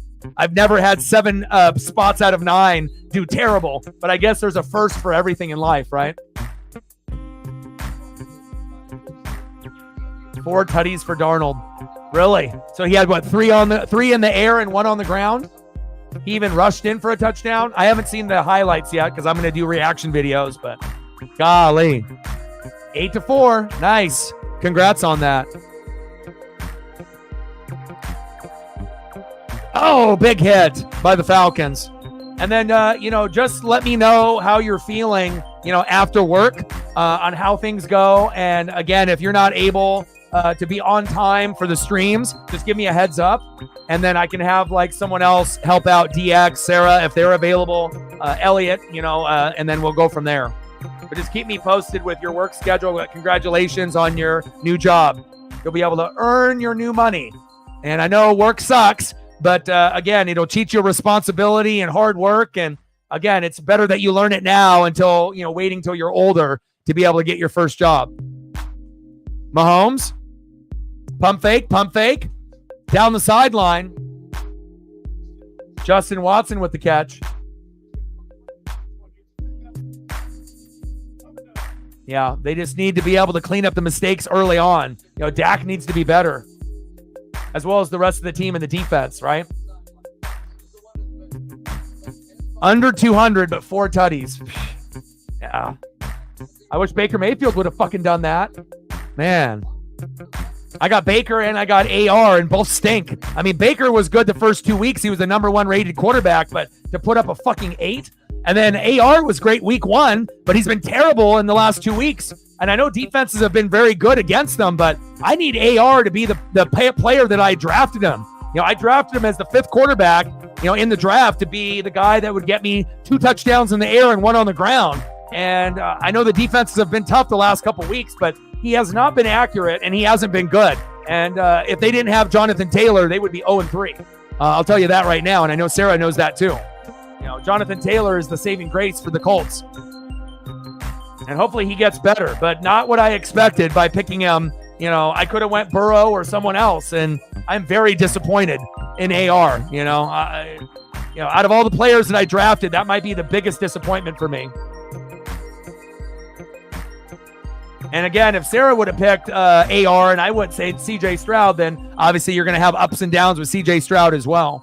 You know, some days are going to be 20, 30, 40 points, and other days are going to be, 8, 9, 10, 12 points. But a lot of quarterbacks and tight ends have been shitty this year, like overly shitty. Injuries, the superstars high, and then tight ends and quarterbacks have just been bootios. I just never seen so many quarterbacks and tight ends just like being garbage. But I guess that is the world that we live in 2024. Ooh, Kraken, baby. Love that. That's not regular season, is it, DX? For the Kraken? Is that the first regular season game, or is that like preseason? Second down and 10. Screen pass. And a lot of touchdowns are a lot lower. If you look at the touchdowns scored, this year compared to last year and the year before, numbers are incredibly down. Preseason. Okay, I figured.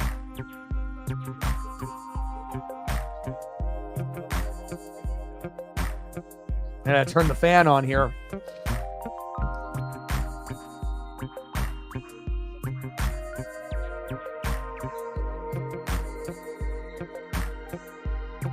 All right, Chiefs trying to get into the red zone and get a little bit closer in the red zone now. On the 14, Mahomes. Touchdown, Chiefs. Rashee Rice, but there was a hold on the offensive line, I believe, and that's coming back. Man, they can't catch a break.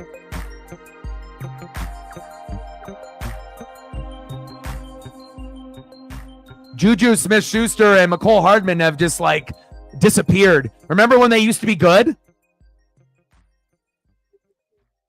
Is it a late hit on Mahomes? Oh, yeah, they can't do that. That's definitely a late hit. Touchdown is good.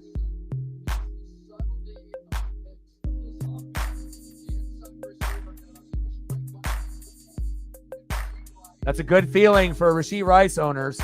Xavier Worthy had 2 touchdowns in the first game, but ever since then, he's not getting the same type of looks.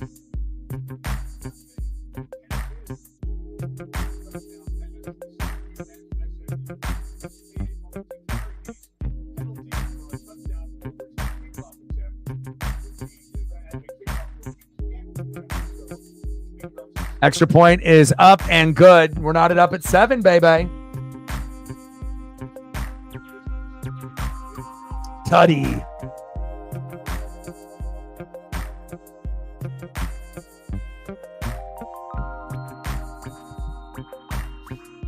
Yeah, Paisley was really craving my attention early this morning. I was trying to watch Red Zone in the Bucks, and she wanted to play tug of war with this raccoon fox that I have, and I haven't really seen her like that. She skipped breakfast, and she just wanted to play with this toy for hours on end. And normally I can play with her for just a little bit, and she'll be fine, but I think she was craving dad's attention, and then finally I got her to take a little bit of a nap. And then eventually she ended up finishing her breakfast a couple hours ago, and then I gave her dinner. But I guess that's what happens when you end up, giving all your love and attention to your pup, and then they don't get your attention just for a little bit, and they freak out. I guess that's how it goes. Steven in the building. What's good? Yeah, all the tight ends have been non-existent for the most part. I mean, Brock Bowers and Trey McBride have been pretty good. Kittle has had a week or two where he was something before he got hurt, but, I'm just sick to my stomach with the quarterback play and the tight end play. But hopefully it'll get better as the year goes on, but, man.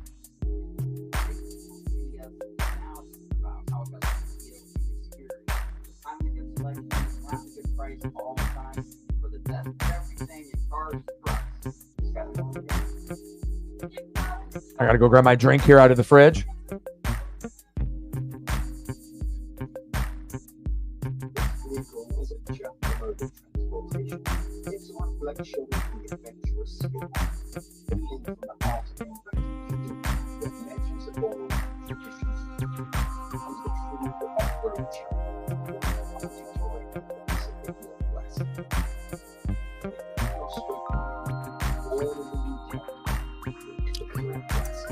Mr. Williams, have you been watching anything good documentary-wise, movie-wise, TV show-wise, Netflix, Disney Plus, Prime, Apple TV Plus? You got any recommendations or anything cool that you've watched or you're watching currently?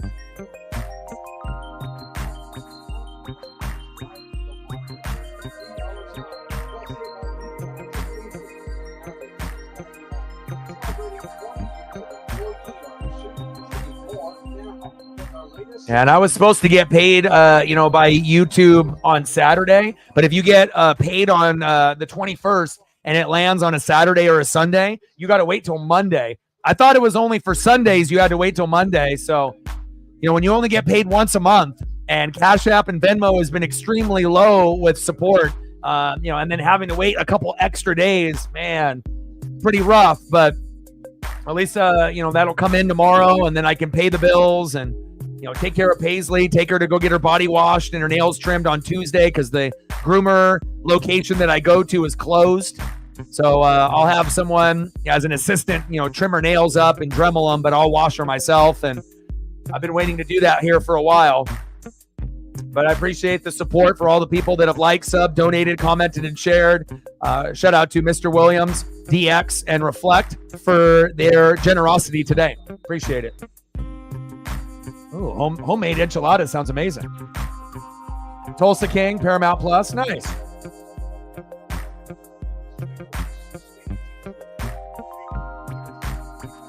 I'm going to need AR to start playing better football, Steven, especially in fantasy. For a guy that's got the, all the potential in the world, his accuracy does not look good this year. And again, I need him to be able to run the football a little bit more and be more effective. Completion percentage hasn't been good. Hopefully that'll turn around as the year goes on, but I almost feel like I made a mistake by taking AR in fantasy draft. I mean, I got him and Baker Mayfield, so I can kind of go back and forth, but not looking too good so far. He had one amazing game in week 1, but he hasn't been good in week 2 and week 3. But at least you guys ended up getting the dub for your Colts. You don't want to keep losing. You got to get off the schneid at some point.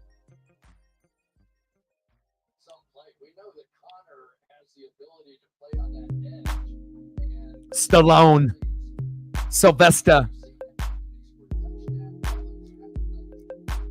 Yeah, I think the only thing that I'm excited about right now is that 911 Lone Star with Rob Lowe debuts on Fox tomorrow, the brand new season. So that's what I'm going to be watching, and I'm excited about that. I love the cast of 911 and 911 Lone Star. They're both awesome. Angela Bassett in 911 and Rob Lowe never ages. He's awesome, and they have a great cast there. So I'm looking forward to watching that debut tomorrow night.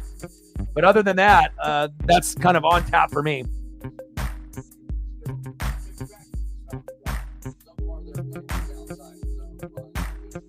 Tyler Algier, another good complimentary running back for the Falcons.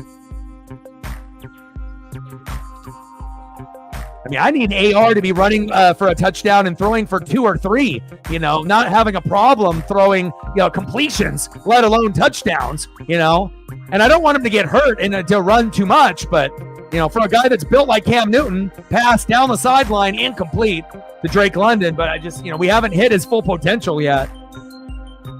And I don't know if that means when Josh Downs comes back healthy and, Adonai Mitchell and everyone getting on the same page, but I don't know. I guess at least Jonathan Taylor's been playing good for y'all, but other than that, fantasy-wise, there hasn't really been a lot to talk about. Alec Pierce was good for the first couple weeks, but I need to see more effort out of the Colts.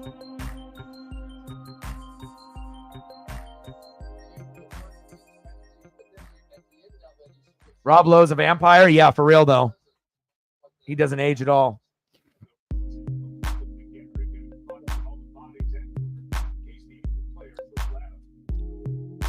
Got an injury down on the field. Anything else that you want me to be able to pull up for you, Mr. Williams? I'm not sure if Reflect is still in the room or not. I imagine that he went to go take a walk or had something to do. But if there's any other photos that you want, I got you. Could be Dodgers, could be Rams, could be just random NFL players. You let me know.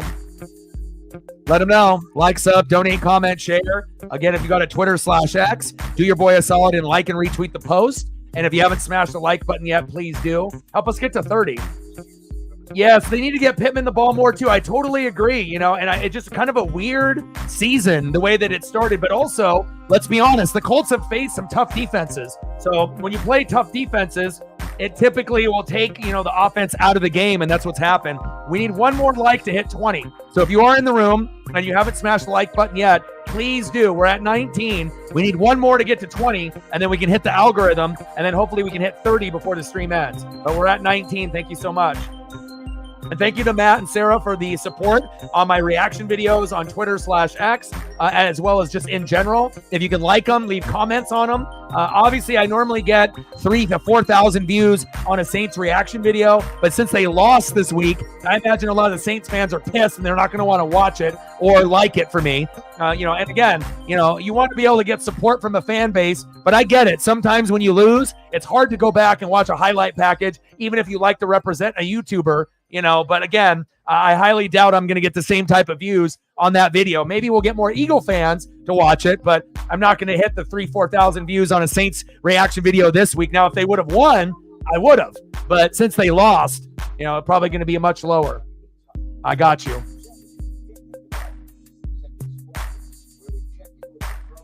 Yeah, it's tough, bro. And like I said, me and him, I feel we're kind of like, the examples of the league.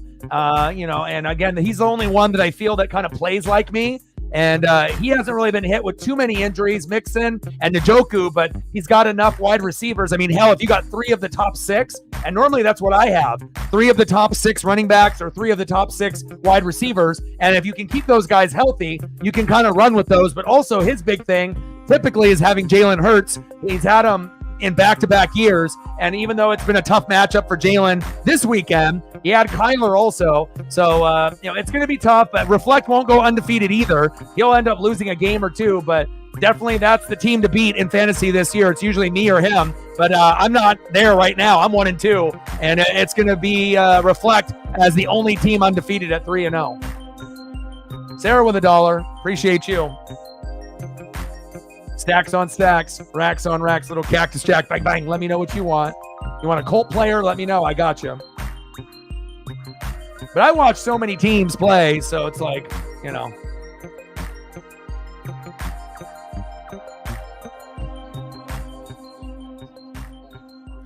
And see what happens when a Giants fan comes in here and starts talking shit, right? And then all of a sudden, goodbye. That's how quick that goes. And you're going to be cocky being a Giants fan? Get out of here with that. Going long, going deep. He caught it, baby. Kyle Pitts, stiff arm all the way down to the 1, but we have a flag on the play. Giants fans coming in here talking shit. Ridiculous.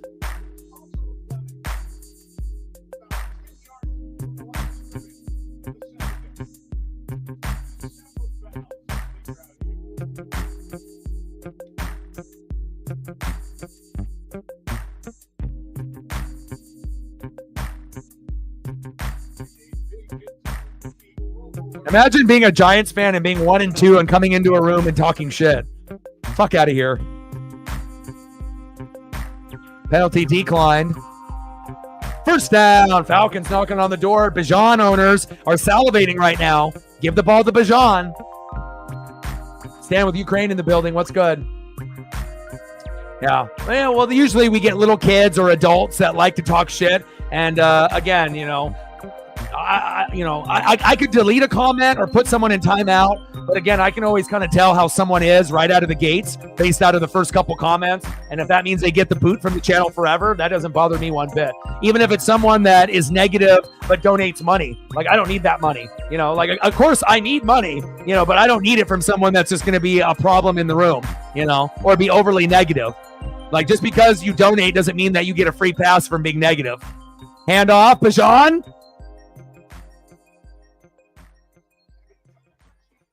Touchdown, Falcons.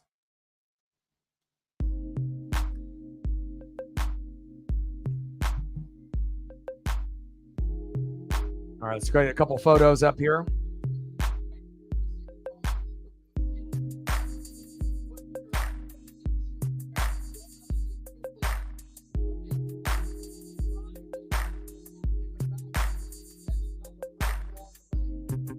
And Geno ain't a bridge quarterback. People want to keep labeling him that.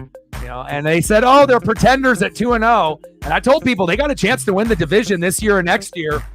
And with the Niner and Rams injuries and the Cardinals just being kind of average, Seattle, if they don't have any major injuries, even though DK and Kenneth Walker, the third of, on and off for having a little bit of injuries here and there, they might end up winning the division and doing some damage. 14-7 Falcons. I mean, if this was the Falcons team from a couple years ago, this would be 14-7 Chiefs. But again, things change very quickly in the NFL.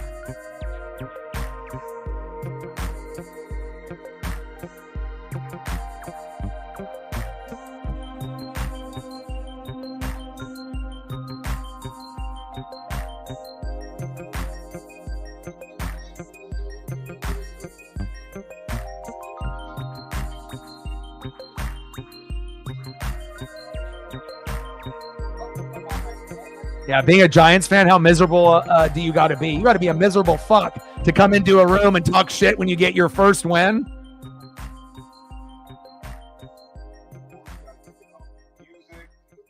snacks, drinks cold, and the game is on. You ready for Sunday night?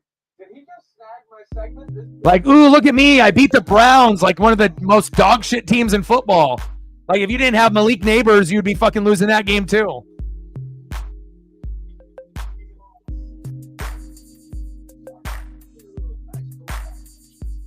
Like, really, that's the only saving grace for that fucking team. Kayvon Thibodeau from the Ducks and Neighbors. If they didn't have those two, they would be fucked.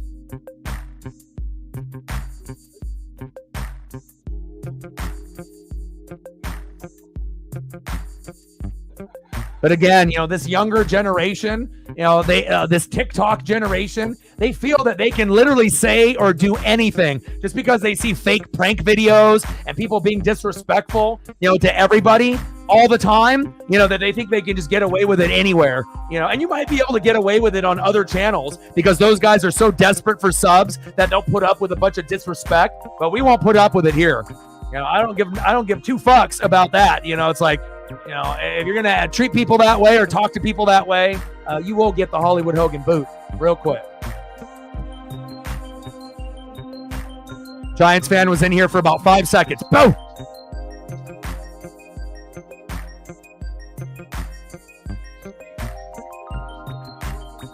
Yeah, Browns are terrible. I mean, Deshaun Watson's terrible. Jameis is terrible. Again, you got Jerry Jeudy and Amari Cooper, and then eventually Nick Chubb will be in there and Jerome Ford, and those guys have some talent, and obviously Myles Garrett on the defense, but this is not the same Browns team with Joe Flacco that's on the Colts now. It kind of makes you think maybe they should have kept Joe Flacco as a starter, and maybe they would actually have a winning record right now. I mean, considering Sam Darnold and Andy Dalton and all these other old school vets that we thought were past their prime are playing well, maybe Joe Flacco, if he was the starter, maybe they would be undefeated or 2-1 right now. And that's kind of a weird thing to say, but I think it's true. Deshaun Watson is some shit. He's a fucking a criminal. Motherfucker should be in jail. And Jameis Winston's trash too.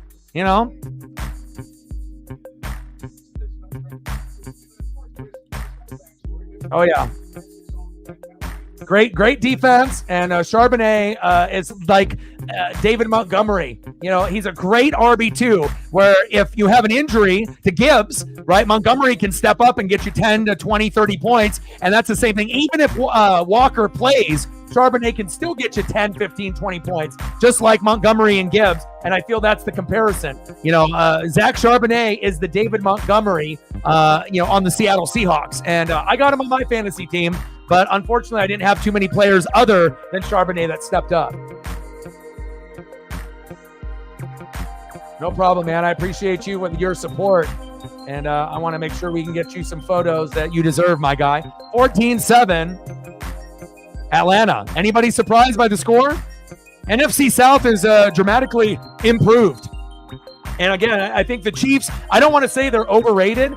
It's very hard to be able to three-peat, and they still got Mahomes, they still got Kelsey, they still got Andy Reid. So when it gets toward the end of the year, the Chiefs might end up holding up the trophy again, even though statistically speaking, it probably won't happen. It's very hard to three-peat. There's a reason why it hasn't happened, But again, I don't think that the Chiefs are a bad team, but I think a lot of other teams have caught up to them, and I think it's not like, oh my God, it's the Chiefs, like kind of like when we saw Tom Brady and Gronk with the Patriots, where it's like if you had to pick one team to make the Super Bowl from the AFC, you were like, oh, Pats, Brady, oh, Chiefs, Mahomes. But now, even though the Chiefs are still going to be the top dog, there's going to be a couple others we would assume that will fight to the death, and we'll have to see if they can get hot enough, and we'll see the injury status with the Chiefs. But as long as they have Mahomes, Kelsey, and Reed, they're still going to be the favorite team in the AFC until otherwise.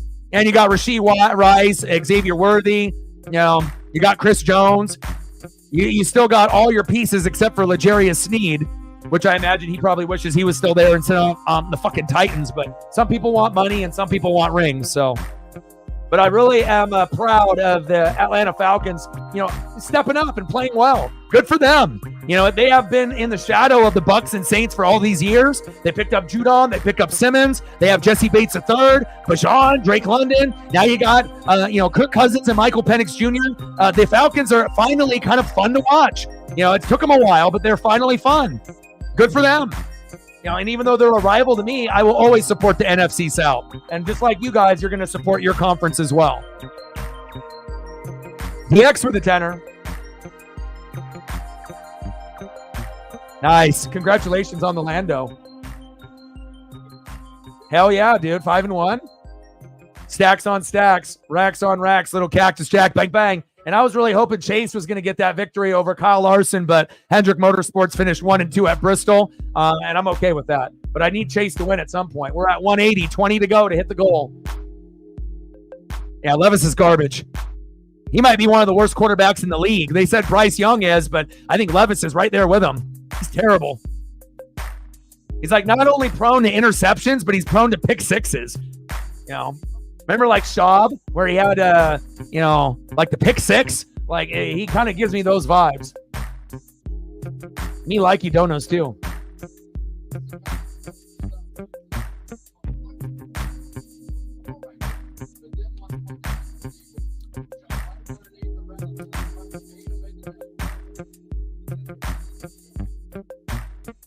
Harrison Butker. Kick is up. And it's good. 14-10. Atlanta.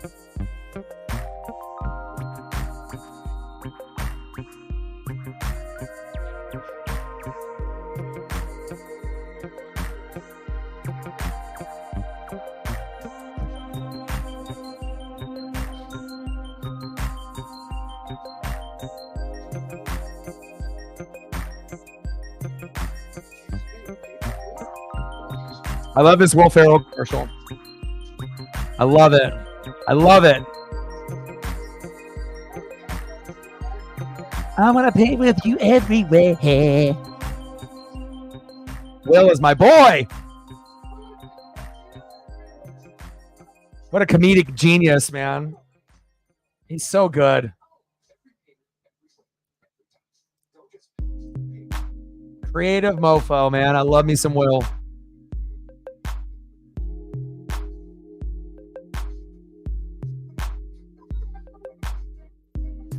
There's a stud. All right, Steven, take care, bro. Yeah, now we just need AR to start playing like JT, and then we'll be fine. But again, I'm going to give credit where credit's due, and I'm going to criticize where we need to be criticized. I know Colts fans are upset with it too. It's like we were expecting big things and a big step up in his game, and again, the defenses have been tough in the first few weeks, but again, when you start playing shitty teams, I better see the AR that I drafted. I better see 2 touchdowns in the air and 1 on the ground. I better see that type of AR. I got to stop seeing 1 touchdown and 3 picks and no touchdowns on the ground and accuracy questions and completion percentage garbage. Like, I better see a better version. Let me know what you want to do for your dono, DX. I got you.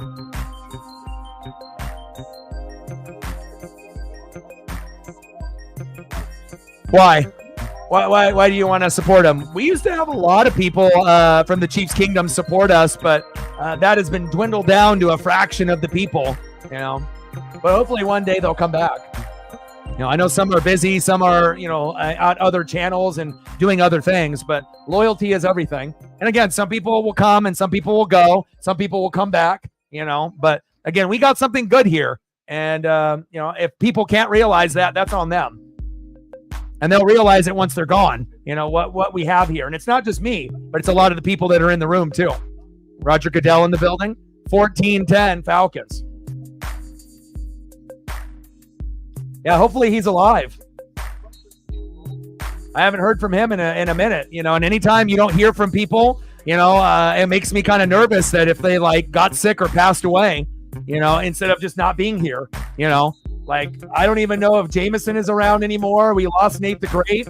You know, Jameson has been MIA for a long time. Maybe he passed away. You know, it's it's like very weird when you have people that are regulars that just kind of disappear without saying anything, you know. But you know, we haven't heard from Cyber in a minute, you know, and I would send them, you know, just like Bo Jackson stuff, you know, randomly, you know, here and there, you know. But it's kind of weird, you know. Hopefully everyone is still alive, but you know, there is a chance that some of these people got sick or possibly passed away. You know, some of them, you know, they might have just decided to go to, you know, other channels, or, you know, they got busy and they have other things to do. And that's totally normal. You know, everyone is free to do whatever the hell they want. You know, if they want to be a part of this channel, then they know where I'm at. If they don't, then that's fine. You know, I appreciate anyone that's willing to like, sub, donate, comment, share, and support the brand, you know, but it makes me a little nervous when I see people that are normally regulars just kind of suddenly disappear, you know. And Nate the Great is in heaven, and I know he appreciated that Bronco win today. He was with us today, and he still is. And I don't know. I kind of have a feeling that Jameson passed away or something. I know he had an illness, but I didn't think it was like serious, unless miraculously one day Jameson shows up. But we haven't heard from him in like a long time. So I appreciate that. I am a true 101, but so are you guys. Fluffy? Gabriel Iglesias, my boy. You know, Mr. Williams saw Fluffy live. I've always wanted to see Fluffy live. I've seen all of his stand-up stuff. He's awesome. So funny. Yeah, it was kind of hard too, you know, when Nate was in the hospital too, because at the very, very end, you know, he might have talked to you for a little bit, but I feel like I was like the only one at the very, very end that was willing to talk to him, you know, as he was like literally dying in the hospital bed and like bleeding out, you know, and it's kind of hard to be able to come up with conversations when you know someone is dying, they know they're dying, and you're just trying to be as positive as you can. Very difficult.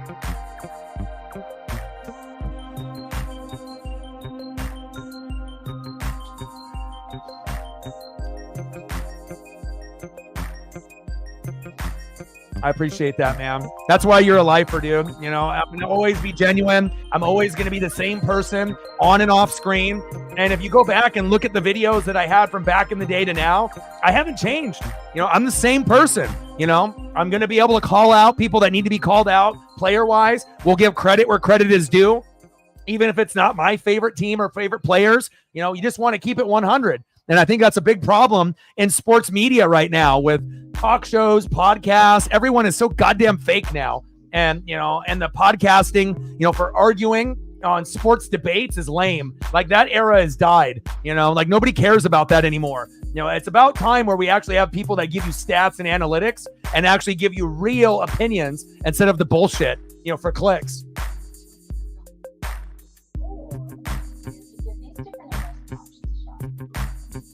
Appreciate that. Yeah. And again, you know, some people, you know, they end up getting too much of an ego, you know, once they get bigger and bigger and they just really don't give a shit about people and they care about the money only. They'll never say that, but that's how it is, you know.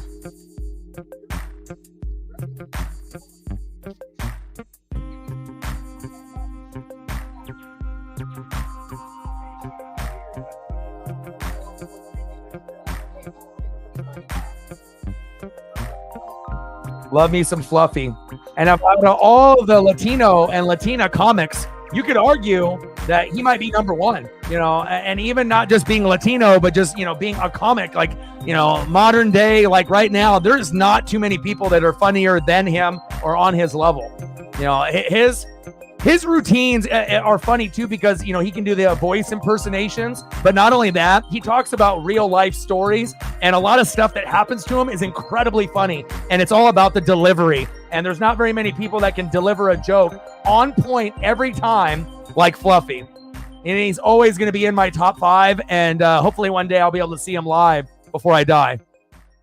Cousins, 2nd down and 8. Oh! And he gets blasted. Ball is out, and it gets kicked out of bounds. It's an OG right here.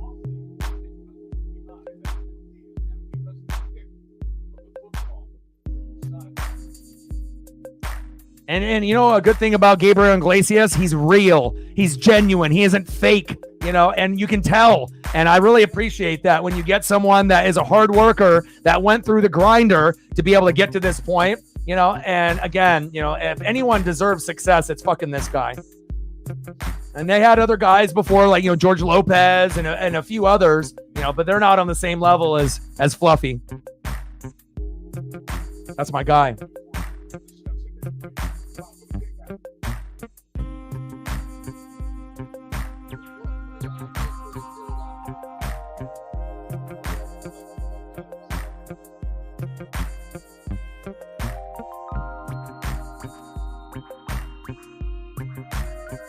His storytelling is top notch, bar none.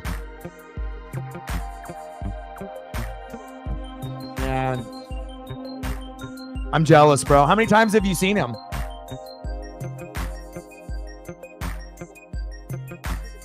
Illegal kick of the ball. And again, like I said, of course, it'd be great to have, more people in the room, more subs, more views, more donos. But as we've seen, I've booted out hundreds. We could be definitely at a very higher sub count number, but then the room would be chaotic. There'd just be a lot of kids and adults that are immature talking shit. And I don't really want that, So I want to make sure that I take care of my tribe and have the right people in here. And then we eliminate the people that aren't NWSF quality.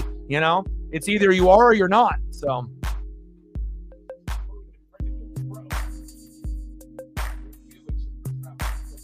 But I do appreciate every single one of y'all.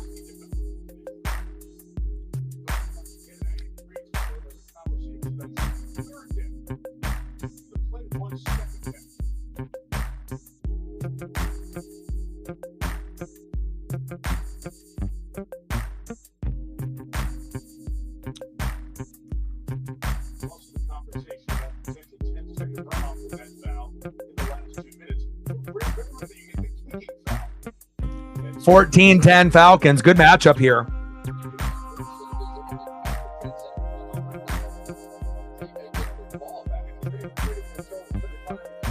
Ten-second runoff is declined. We hit 21. Nice. We need 9 more to hit 30, and then we hit the goal. Now we're at 22. 8 more to hit the goal for the stream, and then we're good to go.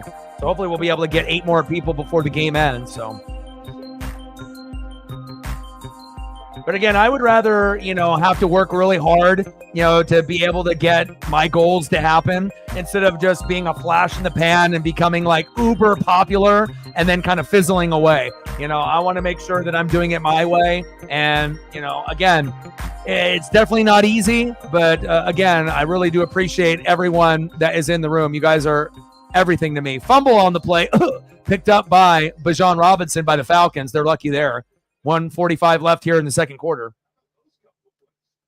Joe Coy, he's funny too. Well, look at Kirk. What are you doing, Kirk? Wow, and he one-handed it and then grabbed it. Bijan is a freak. How did that not hit the ground? Oh, my.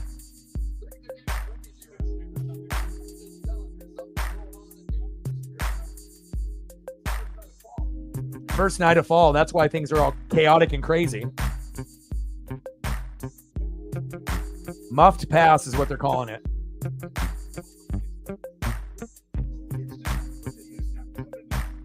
You got to throw up a Bajan photo for that. Nice job, Bajan. You athletic son of a bitch. You're awesome.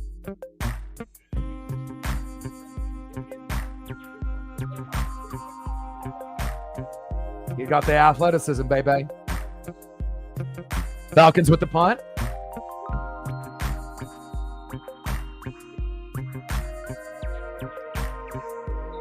.34-yard line. First down and 10 for Kansas City. They're going to try to get a field goal here before halftime or take the lead. But it's just kind of nice now that you got these. Kansas City's always fun to watch. But again, if this was a Falcons team from a couple years ago, this game probably wouldn't be that entertaining. But with all the new additions on defense, Jesse Bates III, Matthew Judon, Justin Simmons, as well as Kirk Cousins, it makes the Falcons fun to watch finally. And I know Falcon fans have been waiting for this for years. And you got Michael Penix Jr. just waiting in the wings to be able to show what he can do. Very, very fun.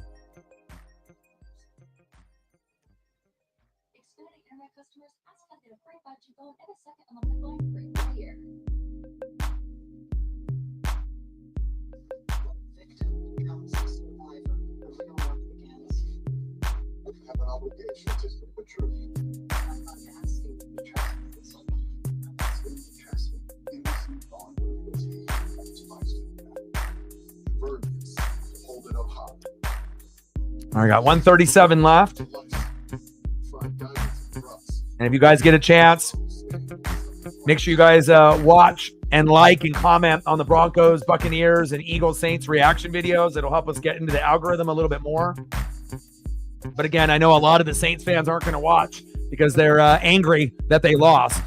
But, for any Saints fan that's upset, with the loss, I mean, it could be worse. You could be me losing to the Broncos at home and getting absolutely obliterated. At least you only lost by a little to the Eagles, but it is what it is. Stormbum in the building. What's good? We got Astros and Mariners tomorrow. I got to decide if we do that stream or if we're going to do Jags and Bills or Commanders and the Bengals. So I'll probably do a poll in the morning and we'll figure out which one will get the most votes. But sometimes when I do polls and people vote, then those people don't end up going to the stream. Like the whole point of voting, right, is that if you vote, you're going to be there. But I find out sometimes when I do those, like people vote on something and then I end up doing it and then they don't show up. So what's the point of voting if you're not going to show up for it? So right now I'm probably thinking of doing the Astros Mariners 1, Bills Jags 2, Commanders Bengals 3, but that may change. So just because we only have a couple games left for the Seattle Mariners potentially. So I'm trying to be able to squeeze in as many as I can. So, but I will be watching all 3 games at the same damn time. Nah, no worries, Stormbum.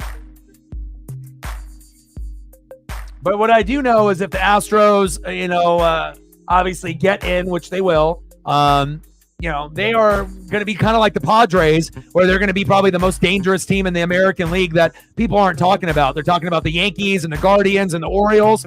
But the Astros, once they start locking in, they're just as dangerous as anybody that's in the American League, if not more.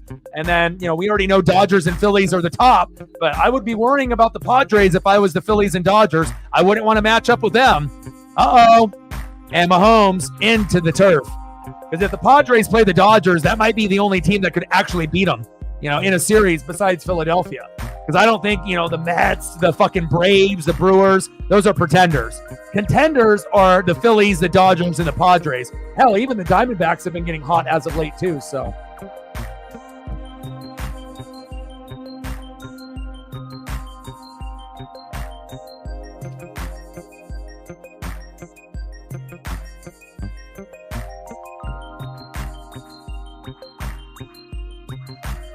He said, commando.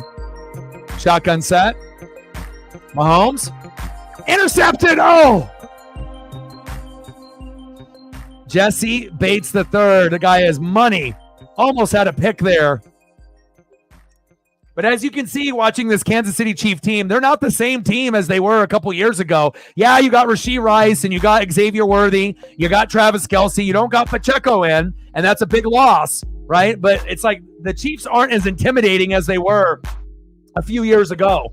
You know, it definitely feels like they could still win the Super Bowl. They could still get to the AFC Championship game, but it feels like everyone has gone kind of caught up to them, you know? But if Pacheco was playing, then maybe it's a different story, you know, because obviously when they got Mahomes, Kelsey, Pacheco, Rice, and Worthy, then that's a different type of animal. And obviously not having Pacheco is going to cost them a few games. Yeah, I think the Guardians are for real, just like the Orioles and the Yankees, but I wouldn't count out the Astros. You know, that's a team that is just as good as those other three. But again, you know, we need to be able to see if they can do it in the postseason. Doing it in the regular season is one thing, you know, but look at the Phillies and Dodgers, or the Dodgers and the Braves from a couple years ago, winning 100 to 115 games. Oh, they're going to win. And then all of a sudden the Philadelphia Phillies come out of nowhere. Last year it was the Diamondbacks. So just because you win the regular season, you don't get a fucking award for that or a gold medal. No one gives a shit if you win 100 to 120 games in the regular season. People only give a shit if you end up winning the championship at the end, the pennant. So, you know, being good in the regular season's cool, but you got to be able to finish the job. And unfortunately, a lot of those National League teams, they choke because they don't get hot and healthy, and they have injuries at pitchers or their key skill position players late, and it hurts them bad. I mean, American League has been very dominant, and usually when an American League team is dominant, they win it all. You know, they don't choke. You know, the National League chokes. American League, not so much. So we'll see if that changes this year, especially with Shohei Ohtani on the Dodgers. Maybe it'll be their year, or maybe Philadelphia. Or maybe it'll be a surprise team like the Padres, you know, that come out of nowhere, just like the Phillies and Diamondbacks did the last 2 years. That wouldn't surprise me either, but anything is possible this year.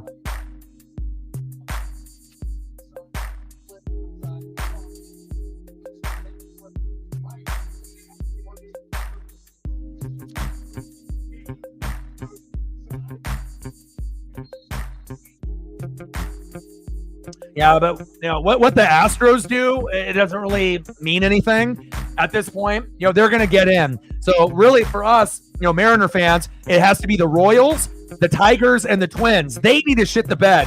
We're not going to have to, you know, intercepted. Oh, and a lateral. Wow. What a play by the Chiefs. That was huge. You know, but the Astros are the Astros. They already got that spot. You know, we're not going to catch that. You know, they're in, you know. But as far as like the Royals shitting the bed and going on this big losing streak against the Giants and a few others, if we can have the Royals, Twins, and Tigers continue to lose as much as possible, that's going to be where we're going to be able to find our way, you know. But we should have won fucking today. We definitely dropped the ball. That sucked, especially when we were up like 5-1 and lost 6-5. I don't know. I mean, that's a good question. I mean, you know, it's up to Travis. It also depends if he ends up marrying Taylor Swift. I mean, they already have enough money as it is, you know, whether it's a real relationship or fake. You know, I don't really know what's going to happen.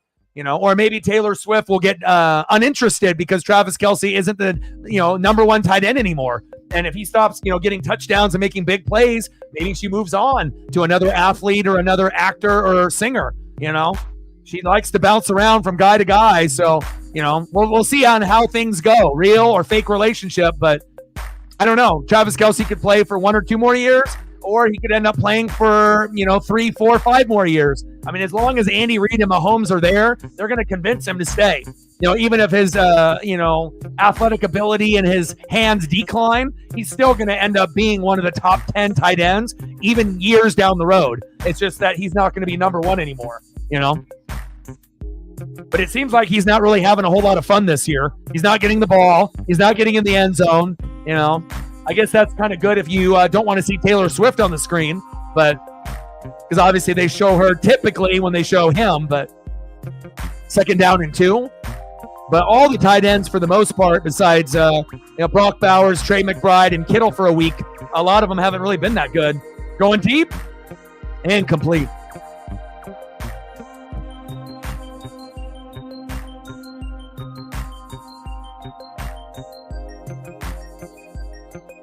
Yeah, but it is kind of nice not having to see her on the screen as much as they had her last year, you know. It's like, people thinking they're just doing it out of the kindness out of their heart. No, it's because she got 1 billion followers, and the NFL wants some of that. It's always wanting something, followers or money. They could give two shits about her, as long as they're getting, merchandise sold for the Chiefs and Kelsey jerseys sold, and then they can make money and get followers that normally don't watch the NFL to watch. That's what it's about. Trying to act like they care about her as a fucking joke. 4th down and 2.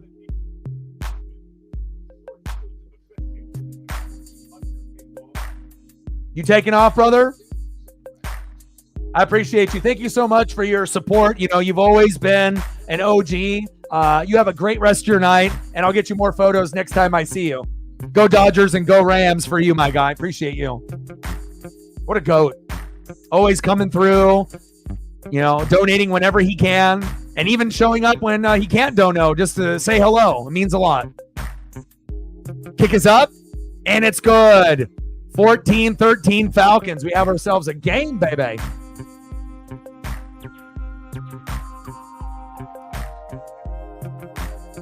But this has just been a weird year of football. I have never experienced the NFL in 2024 the way that it has developed within the first 3 weeks. I have never seen so many good quarterbacks suck, so many tight ends getting neglected and ignored, so many shitty teams, beating good teams, and on top of that, injuries to superstars. I have never, ever seen it this bad within the first 3 weeks. It's just horrendous. But hopefully things will get better as the season goes on.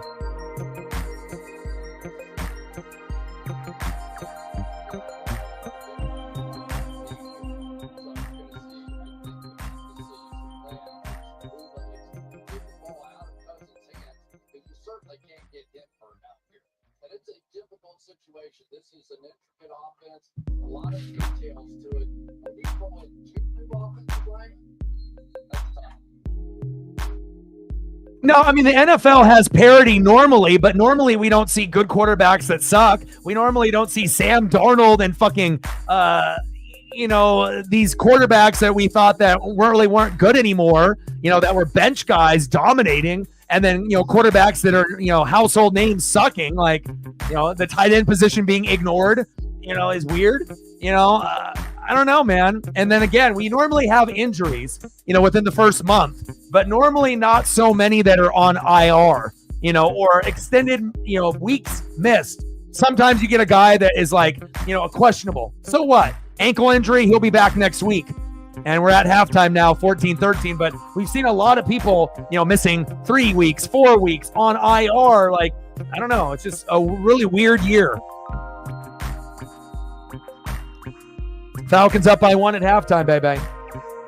But it's more than just parity. Something else is in the water. It's the first day of fall. I don't know if we're in the upside down with Stranger Things, but I don't know. It just feels weird.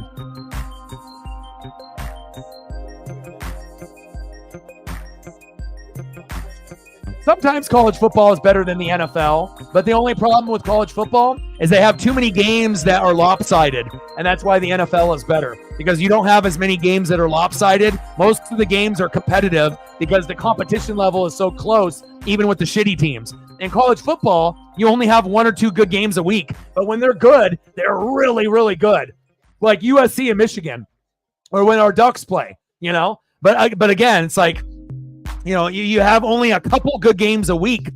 It needs to be better.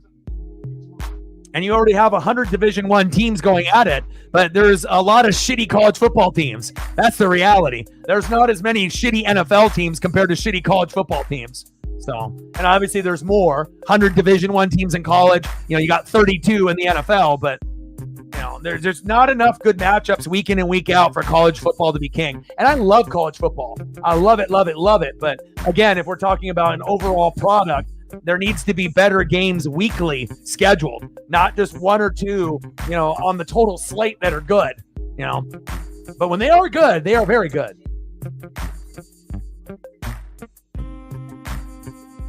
All right, 14-13 Falcons. I'm going to go check up on Paisley real quick. If there's any recommendations for any photos based on the people that donated, let me know.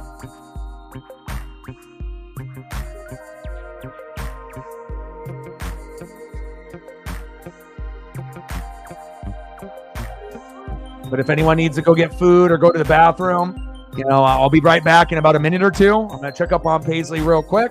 And then again, if you end up having any photos, the people that donated get first dibs, and I got you.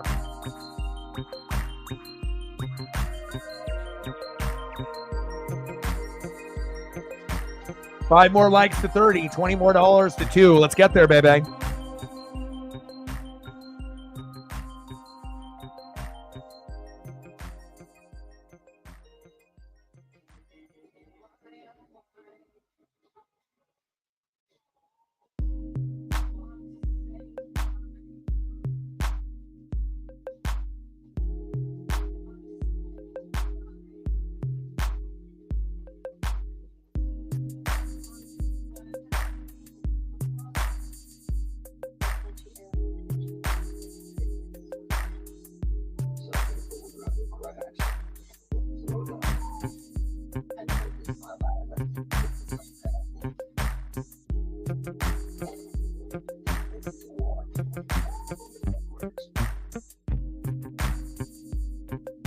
Welcome to Applebee's. Can I interest you in America's favorite boneless wings for just 50 cents each? After 50 cents, don't cover your mouth. It's too hard. I'll have the 50-cent bonus wings. I'll have the same. I've never seen that. 50-cent boneless wings all day, every day. Only at Applebee's. Looking for a reason to try the new $5 meal deal at McDonald's? Here's 1, 2, 3, 4, and the price is 5. That's everything you get for the new $5 meal deal at McDonald's. The People's Choice Country Award. September 26th.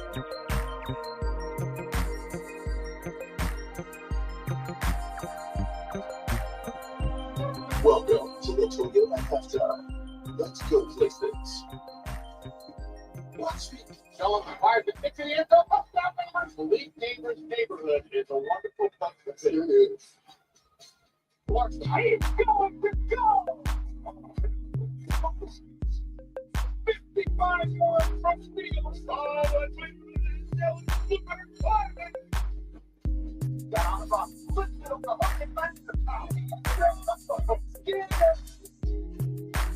That was an absolute great routine. That's it. Delivered.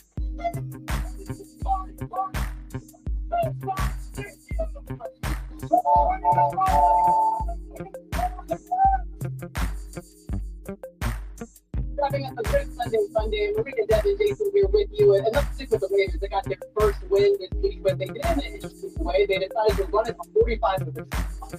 What does that say about the Ravens? I don't know. Jason will know better than me as a head coach. That gave me the vibe on Saturday. Almost the way me as they're soft. We're going to run about 15 throws, and that he ran all 45 times. That was a message to Dallas. Yeah, no doubt. And the Ravens said, hey, let's juggle up our offensive line. Let's go down there. Let's go be who we are. Who we've been since the start of this franchise. Dallas is the worst National Football League defending the run. They ran it 3/4 of the time of the game. From Lamar Jackson, the complimentary player, they're awfully good on offense. The interesting thing is this the Ravens identity? Will we see this again?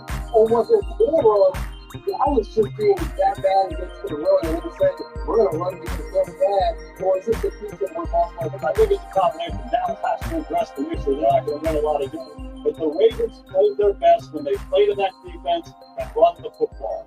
Something that we're used to seeing Lamar Jackson 21-1 against the NFC, so something he's proven capable of doing. But the question is whether or not the Dallas Cowboys can get it right and get it fixed. Meanwhile, Malik Willis, he had to play against his old team for instance, and he made his own statement. He definitely did. A little feel-good story, a little payback, right? Oh, no, what are the Packers going to do without Jordan Love? Well, GM Brad Gutekunst did a big move a month ago, trading for Malik Willis. He fits the offense. They throw the ball down the field. He's got a big-time arm. We know that. You see here, big plug of Christian Watson. 13 completions on the night for over 200 yards, and then they ran the ball at will on the Tennessee Titans defense, and Malik Willis had over 70 yards rushing. Great job by him. He looks fantastic. Way to go, Green Bay. Back to you, Maria. Just appreciate it. How about the first quarterback with 300 yards and 3 passing touchdowns? I felt bad. He's a whole back coach right now. Redhead stand up everywhere. All right, we'll go inside the Rams locker room after their comeback over the Niners. But first, sign up now at Twitter.com/NFL for a chance to win prizes and both teams for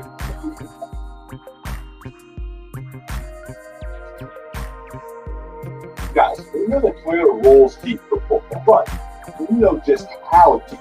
Exhibit 1, the logo. It's actually made of 3 footballs. All right, I'm back. Exhibit 2, Toyotas are built for great QB protection. Exhibit 3, Toyota is in our names. What about you? My middle name is Toyota. I don't even know. I changed it. Toyota. Let's go places. I've never heard of this. What is this? Streaming college football on DirecTV. Can you blame them? They've got the biggest rivalry and bowl game. Speaking of, Frank, run a snack to the bowl of chips. Bobby, blood hook to the sauce. What are you gonna do, Coach Ryan? Don't question your coach, man.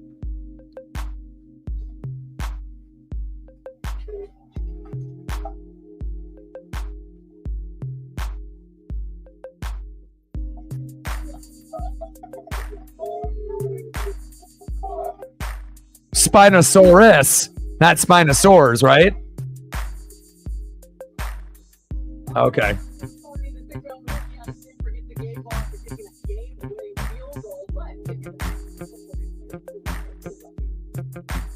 I was confused if it was like something out of a video game or something that you were talking about.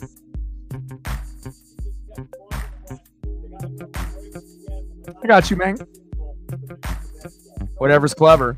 14-13 Falcons.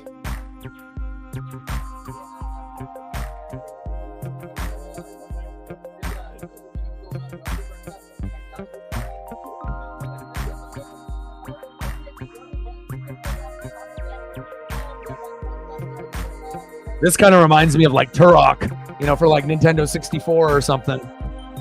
Like some old school, dinosaur jump off in a game.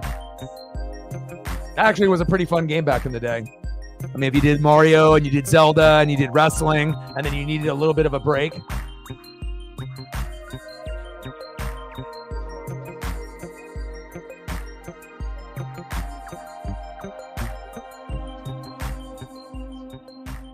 Megan in the building. What's good?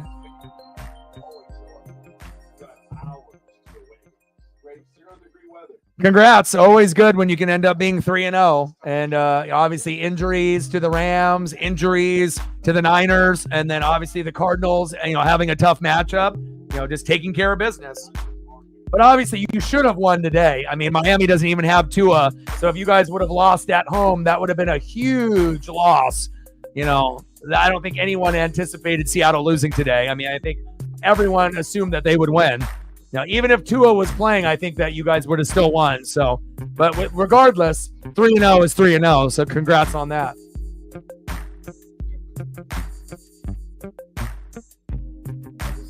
Yeah, but if they have a backup quarterback that's dog shit that can't even play, I mean, there's a reason why they put up 3. But I don't know if you, if you're keeping up with the Dolphins or the injuries to Tua and what's going on. But it was over in the first quarter, and I think most people assumed it would be too. Skylar Thompson is garbage. Tim Boyle is not good. I mean, if we're talking about quarterbacks, I mean, these are some of the worst that are in the league. Skylar Thompson is terrible. So, yeah, I would hope that you guys would win.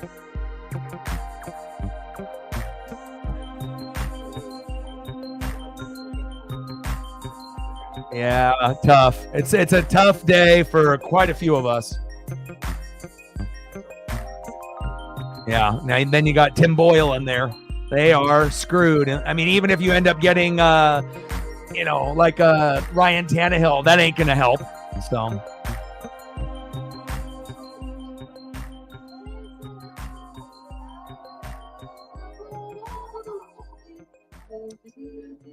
But I'm happy for the Hawks, to be able to continue the dominance there in the NFC West. And like we said, there was a chance that they could end up winning the division this year or next year. And it's still early in the year, but it's a great sign when you start the year off 2-0 or 3-0.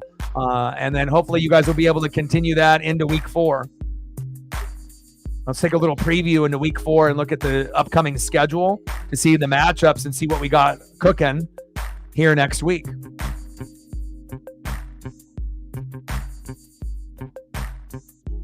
I wish I could say the same and it'd be 3-0 with you, but Matt and my best friend Justin's Broncos just beat the shit out of me. So.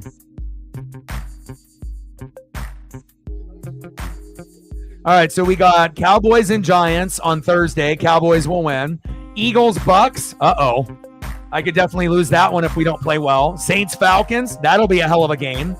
Rams and Bears. Vikings and Packers should be a good one since the Vikings are 3-0. Who would have thought, right? Packer defense is good, and we might see Jordan Love back in that game. Steelers, Colts.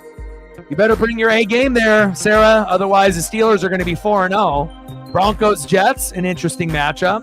Bengals, Panthers, battle of the bads, but we'll see if how that turns out. Jags and Texans, Commandos and Cardinals, Pats and Niners, Browns and Raiders, Chiefs and Chargers, Bills and Ravens, Titans and Dolphins, and then Hawks and Lions on Monday night. Ooh, that'll be good. Can you imagine if the Hawks beat Detroit in Detroit? And they have a pretty good record against the Lions as far as NFC teams are concerned. That's the one team that kind of has the Lions number from the past, Seattle.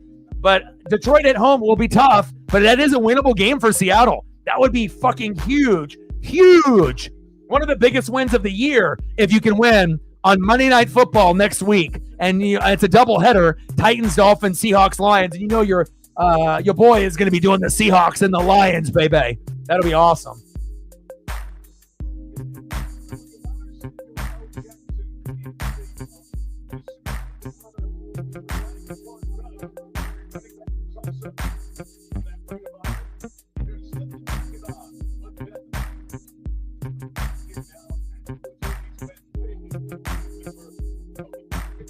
Yeah, it's tough, when you end up having so many good players and then you have to kind of pick and choose, on which ones you feel. Again, going with like a JSN, compared to Neighbors, JSN's on the Seahawks, so sometimes you want to have Seahawk representation, but Neighbors is like almost like a must play every week.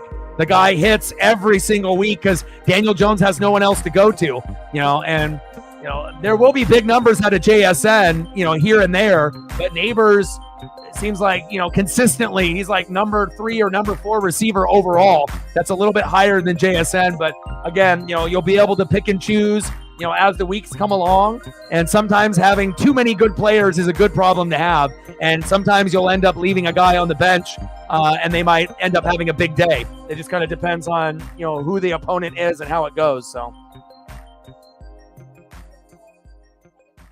I like that stat right there.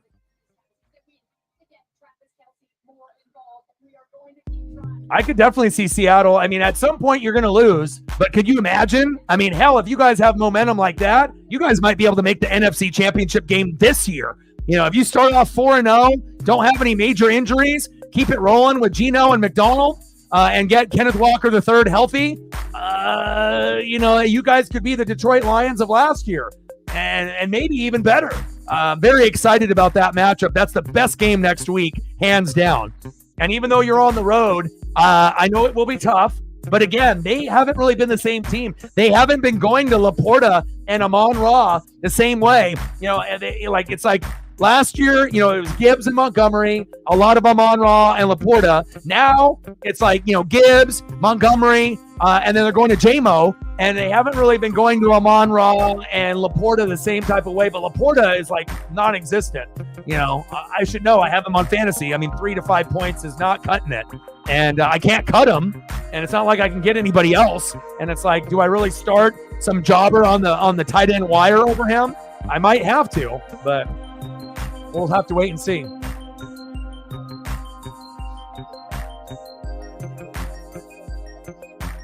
Yeah, growings are not good. Rachaad White's got a growing injury too.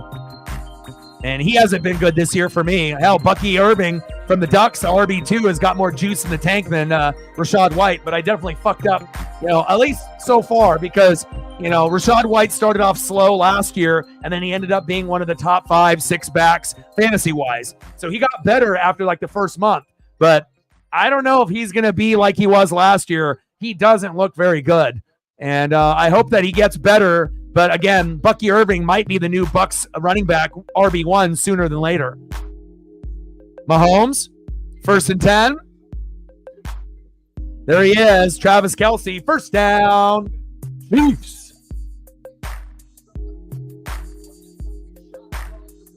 I just wish the Mariners could have won today like the Hawks. That would have made me feel a little bit better.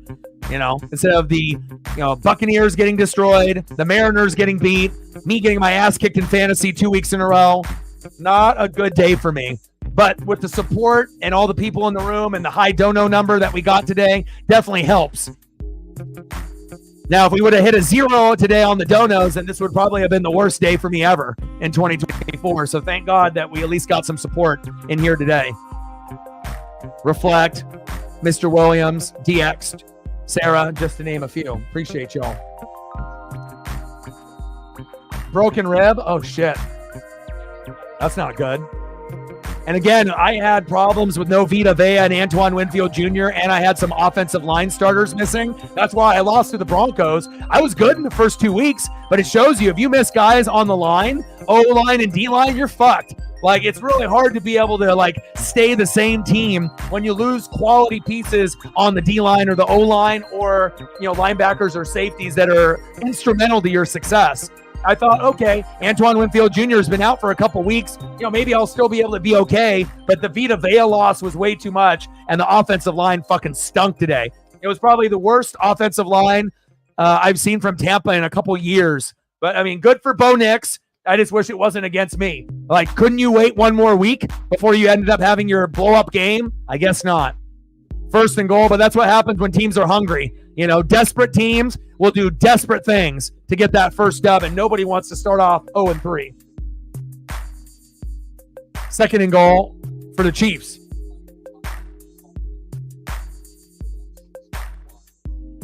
That's tough, though, for those two players, Williams and Murphy.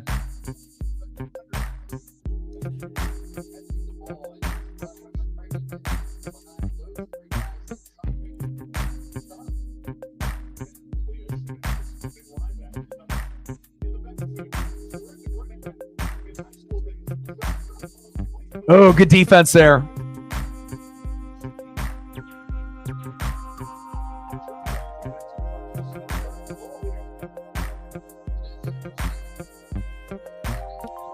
Yeah, Vita Vea's got a grade 2 MCL sprain. Not good. I need him up front. That's my Warren Sapp. If I don't got Warren Sapp up front, I'm fucked. It's like I don't have the same type of elite edge rushers. It's not like I got Simeon Rice there to make up the difference, with Warren Sapp out. So when Vita's out, that changes everything for my team. Mahomes getting chased down. Judon chasing him down. Incomplete in the back of the end zone. I might be able to win without Antoine Winfield Jr. a week or two, but, when I got him and Vita, two of my best defensive players, 1 and 2, how do you win? You don't. And you get your ass kicked by the Broncos at home. Ridiculous.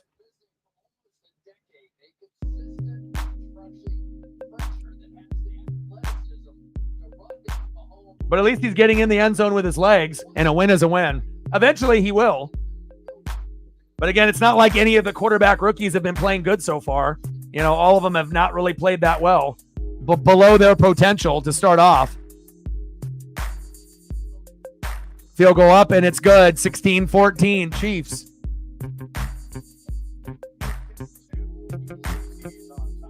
All right, Falcons, your turn.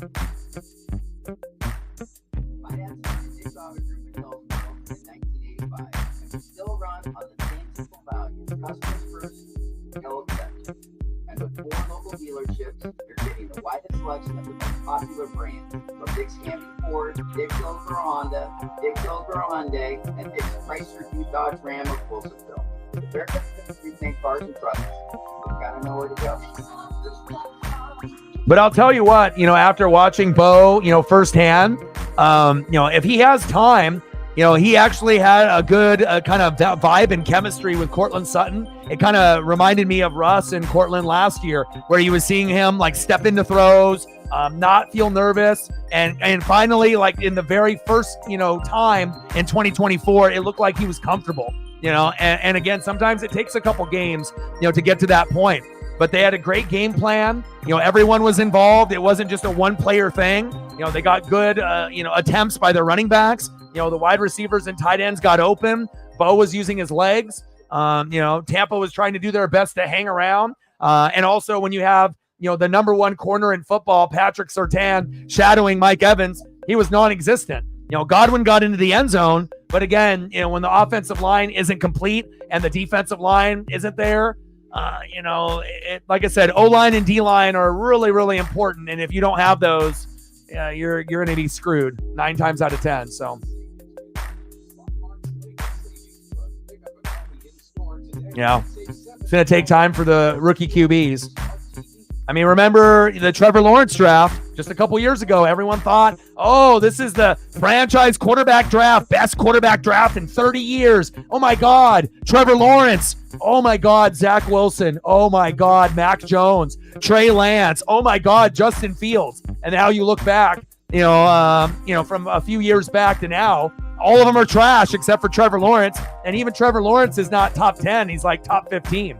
So we'll have to wait and see, with these quarterbacks and how many are going to be good. There's definitely going to be, some that are going to struggle and some will have to wait a couple years before they find themselves. So playing quarterback in the NFL ain't easy. You got to be on the right team with the right coaches, the right supporting cast. Everything has to fall in line. And a lot of times for these rookies, the teams that they're on are so shitty that they might have to wait till the team improves or if they go to their second or third team like Baker did. So.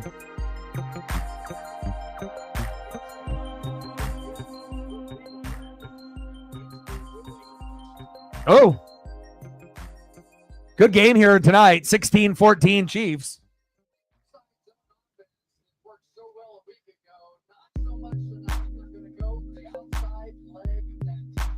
But I think we're going to be doing Mariners and Astros tomorrow.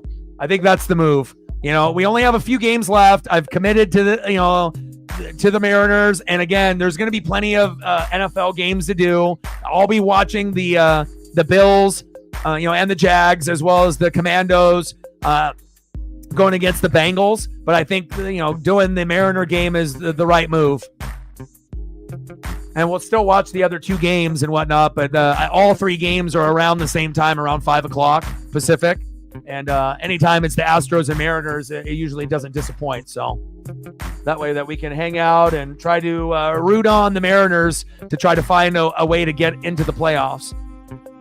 We got Astros and Athletics left. And how many games do we have left? Do we have 6 or do we have 7? What do we have left total? Is it 3 with the Astros and 3 with the Athletics and then it's over?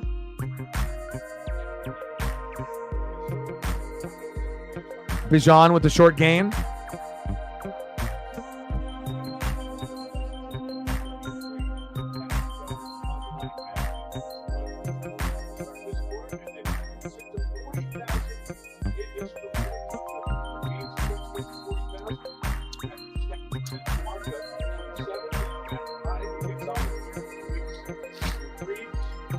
Six left. 3-3. Oh man, we just got to hope that the Royals and the Twins and the Tigers just, shit the bed. I mean, I don't assume all of them are going to go 0-6, but 1-5 might be possible. And it's 12 noon. You know what time it is? A Kansas City sack lunch by a shoestring. Yum, yum, yum, yum, yum, yum, yum. We're at 180, 20 to go. We need a few more likes to get to 30 as well.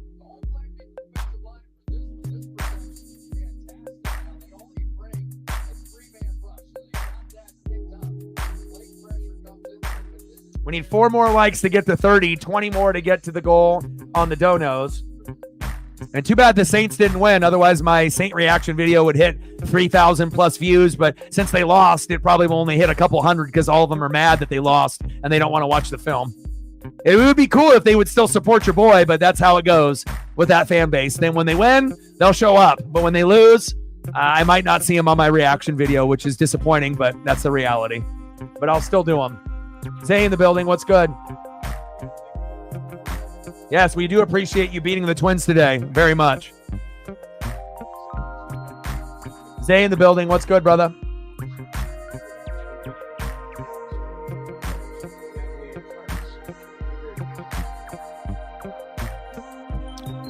All right. Astros Mariners tomorrow at 5.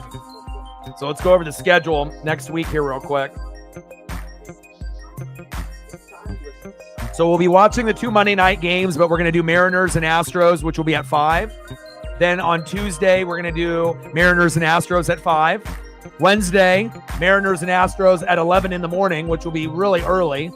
Thursday, Mariners are off. Cowboys, Giants on Thursday night, but I'm taking the day off because I'm going to go have a me day with my best friend. We're going to go to the arcade, maybe go get pizza, maybe Voodoo Donuts. So there won't be anything on Thursday. And then when we get back on Friday, then we are going to do the Athletics and the Mariners at 7.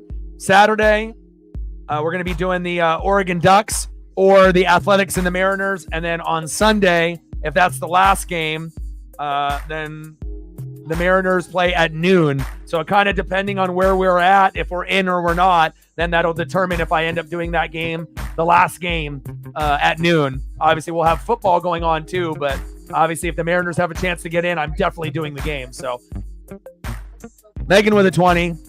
Yes, it does. Stacks on stacks, racks on racks, little Cactus Jack, bang, bang. Amazing what a coaching change will do.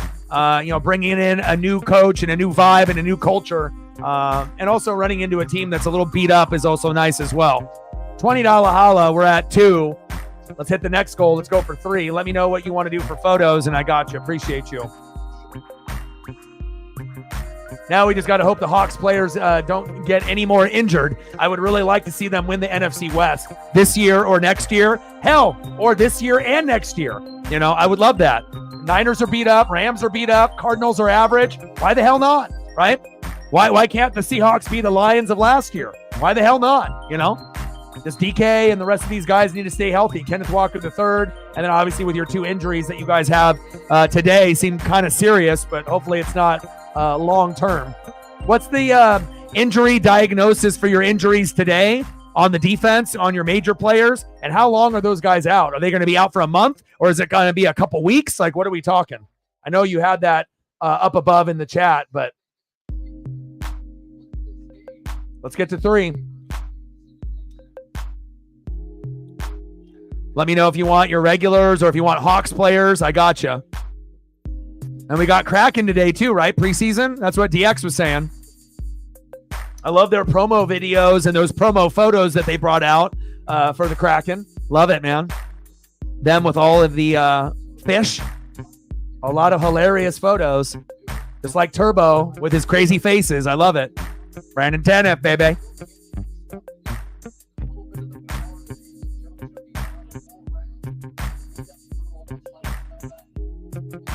Murphy, 3 weeks. If it's a strain, a tear. Ooh, hopefully not a tear. And obviously Murphy up front is like my Vita Vea. That's a big instrumental part of a defense. Offensive line still needs a hell of a lot of work. And obviously you don't want the defense to get injured as well. Williams, broken ribs, and he was a great addition to the team. 4-6, ouch. Hopefully you guys will be able to stay afloat. I mean, even if you guys lose to the Lions after that, hopefully you guys will still be able to stay afloat, not go from 3-0 to 3-1, 3-2, 3-3. And even if that does happen, I still think the Hawks are going to be a playoff team and they'll be good. But I don't want to see them go 3-0 all the way to 3-3, but that could be a reality. But hopefully you guys will be like at least 4-2, after that period where you might lose a couple, but you're still have a good record, But we'll actually have to look at the opponents that you play. And if you play a couple shitty opponents, you might still be able to stay afloat while those 2 guys are out. Injuries suck. I hate it. Broken, fractured rib. Damn it. What, do you got any Hawks players that you want to shout out? Or anything that you like? Charbonnet? He played great. He's a great fill-in. He's like a David Montgomery for the Hawks. Kenneth Walker III is out. No problem. Charbonnet can do just as good. Wow, what a catch, what a throw. Rashee Rice by Patrick Mahomes. First down, Chiefs. That was insane. Talking about threading the needle. All right, Cross, JSN, and Charb. Nice, good choice. And I know Cross was the highest rated tackle the first 2 weeks. I don't know about this week. We'll have to take a look once the PFF comes out with their numbers. But one thing is for sure, Cross has improved dramatically from the last couple years to this year, and the Hawks need it. Screen pass off the blitz. Xavier Worthy, short gain. Spoonosaurus.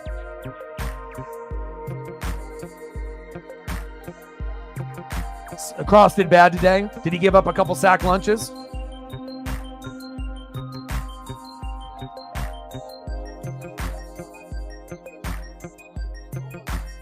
I mean, he was the number one rated left tackle the first 2 weeks of the season.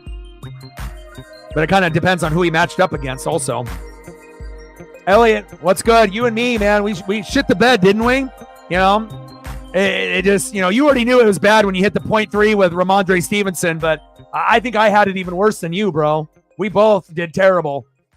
I've never lost in the first 3 weeks of the season like this, and I've never lost two games back to back within the first 3 weeks.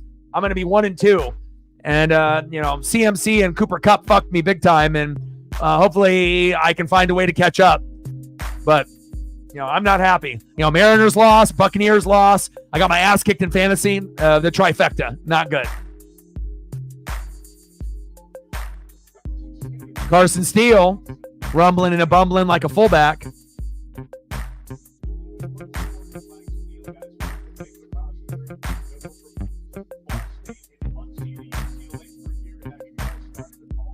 Yeah, well, Seattle's O-line is ranked 31st. At least it was by PFF going into this week. So even though Cross did well the first 2 weeks as a number one rated tackle on the left side, there's a lot of problems still with that O-line. So hopefully, you know, as the years go on, that they'll be able to get better. But with having a crappy O-line and being 3-0, that's very impressive. Just imagine when you guys actually have an average or a great O-line. Then the league is in trouble. You know, regardless if Geno's the quarterback or not, like, you guys have the 31st ranked offensive line and you're fucking 3-0. I don't know if I've ever heard of that before. So that is something to be positive about. And that's something that me and Reflect talked about too. Like, just imagine once the offensive line gets better, the defense is going to continuously get better by McDonald, because obviously he's a guru on that side of the ball. But just imagine defense and O-line are going to be elite. There might not be anything that stops Seattle at that point. You know, especially with the weapons that they got. Geno, Sharbs, Kenneth Walker III, DK, JSN, Lockett. Great O-line, great defense. I mean, the only thing that'll slow them down is themselves and injuries. Ooh, nice tackle by the Falcons. But I'm ready for it. You know, I might not be a Hawk fan myself, but living in Oregon, I hear everything Hawks, you know, and I like to see them have success. 3-0, it's lonely at the top. And for all those haters that said that the Hawks were pretenders, shame on you, ESPN, FS1, and all you idiots that do sports talk and podcasting, you dummies. I love it. 2nd down and 4. I mean, a lot can change between the first 3 weeks and the end of the season, but the trajectory looks pretty good. Nice tackle by the Falcons. AJ Terrell, baby.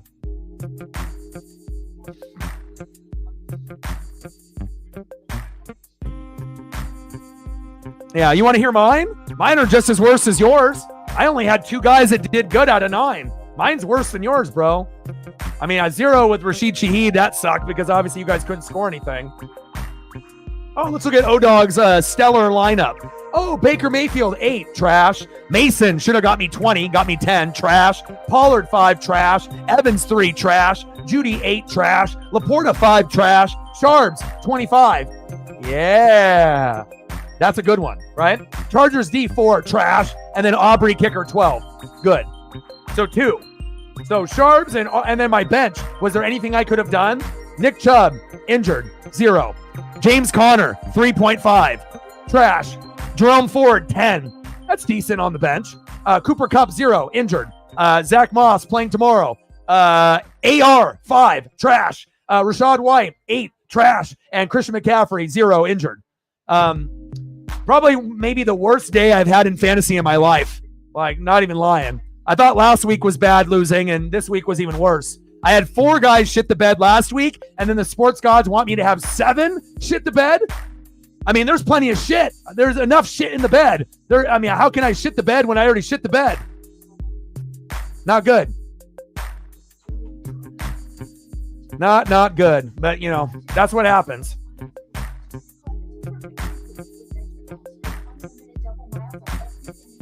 But again, that's fantasy, right? Sometimes you draft the right people, and sometimes you don't, and I definitely feel like I fucked up taking Rachaad White. I probably should have took a different player, than him when in my first 3 picks. I went with him and Evans and McCaffrey, and Evans has had 1 good game, 2 bad games. Rachaad White has been on my bench pretty much the whole year, and CMC, I haven't been able to use him. So pretty hard to win when you don't even have your best weapons cooking.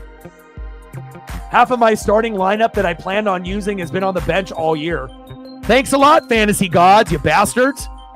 But, we'll see if it gets better.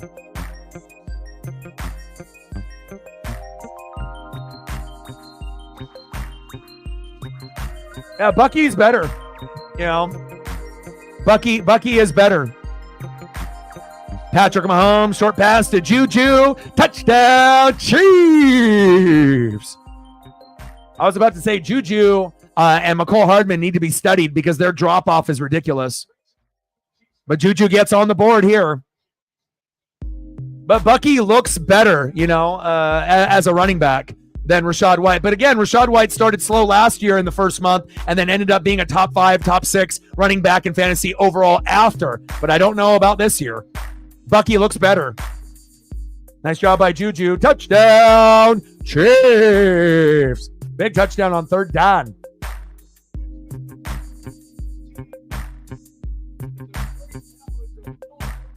But he can't do it anywhere else. You put Juju on any other team or McCole Hardman on any other team, you don't even know who they are. It's like you saw them go to other teams and they were nothing. But I guess, sometimes being familiar with an offense and, they're lucky. It's like you had enough memories built up with Andy Reid for him to ask you to come back, and then you end up getting on a team that actually might be able to win a Super Bowl and you're going to be one of the cogs in the wheel. Oh, look at Bucker miss the extra point. Come on, Bucker.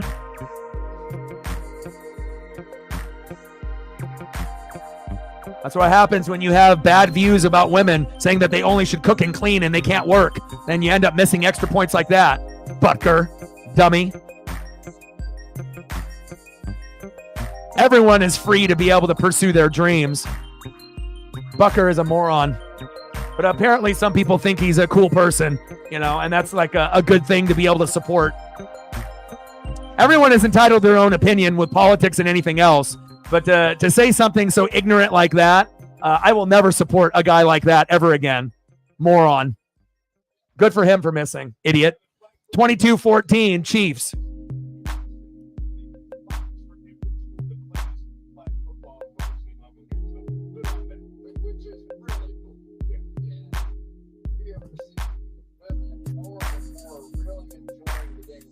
We got a good game here.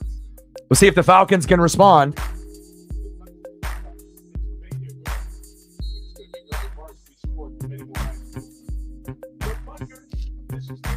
That's the thing. When you do fantasy, when you end up picking up and streaming a defense, right? You not only know that the defensive unit is good, but you have to make sure that that offense doesn't score enough. Or if the offense, they win. Because if the other team wins when you have a good defense, you're fucked. Your number's not going to be as good. Not only does the defense have to play well, but you have to win that game. So that's something to take in consideration when you end up getting a top 10 defense that you're streaming for the week. You have to look at the matchup and think, okay, if the Bears are playing the Colts, are they actually going to win the game? Like, do you really believe that? And if you do, then you obviously you can pick them up and start them. But if you have question marks, if you don't think that they're good enough to win with Caleb, and you play a team like AR, he might play like shit. But if Jonathan Taylor gets in the end zone a couple times like you did, and you lose, every point that they score, that's going to make your number go lower. So you need to get, pick sixes, sacks, fumbles, interceptions. But again, if they score too many points, even when you have good stats on D, your point total is going to go from 10 to 15, where it's like, wow. And then you might end up with a 0 to 5. And that's a real risk in fantasy when you stream defenses week in and week out. You have to look at a number of things, not just, this team is a top 5D and they put up 10 to 15 every week, but who did they play? Was the offense shitty? you know, you have to look at those type of factors too. Is it home? Is it on the road? You know.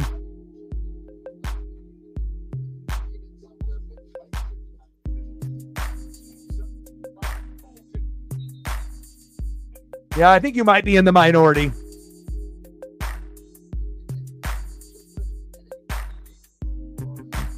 I mean, I get it. You know, there's going to be mothers there that want to raise their kids, you know, and that's fine. You know what I mean? But every, you know, individual has a choice, you know, on what they want to do. You know, if they're going to end up being a great mother and they're going to be a homemaker, you know, but that doesn't mean that they can't pursue their dreams as well. You know, it's like they don't need to cater to a man. You know what I mean? They can make their own dreams and goals come true. Wow, what a run. First down. Oh, he fumbled it. Uh-oh, he coughed it up. Bajan. Yeah, I got Laporta on fantasy too. Yeah, he's been trash. 3 points, 5 points. Like, why the hell did I even draft you?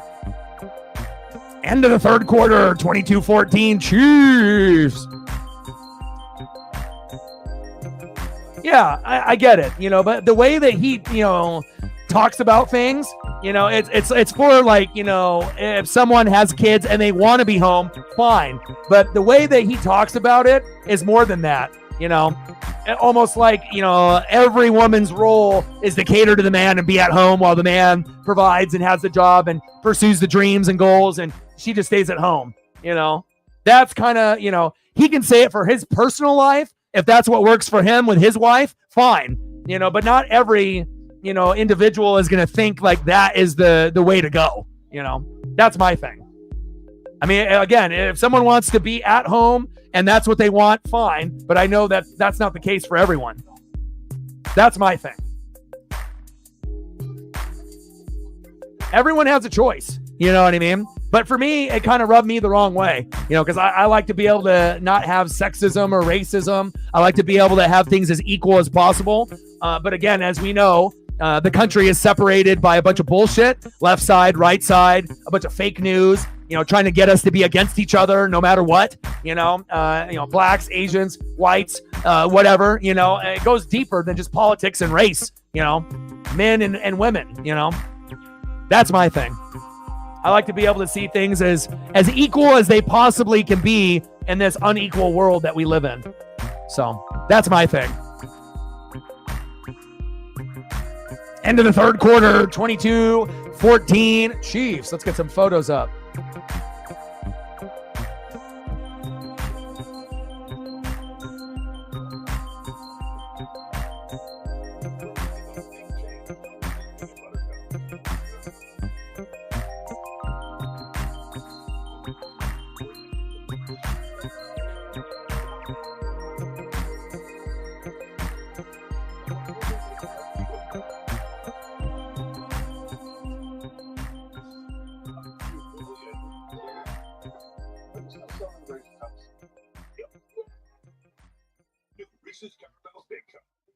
Yes. We need to get the kids out of the castle. Get the Bank of America customized cash rewards card. Choose the online shopping category and earn 3% cash back. Touche. What would you like the pound to do? Since you've been planning at Baltimore next week, see the Ravens who finally got into the victory column, and Lamar Jackson taking on Josh Allen in the Bills. Tonight football from Baltimore coverage begins with football night and it's 70 Halfback toss, Algier, short gain.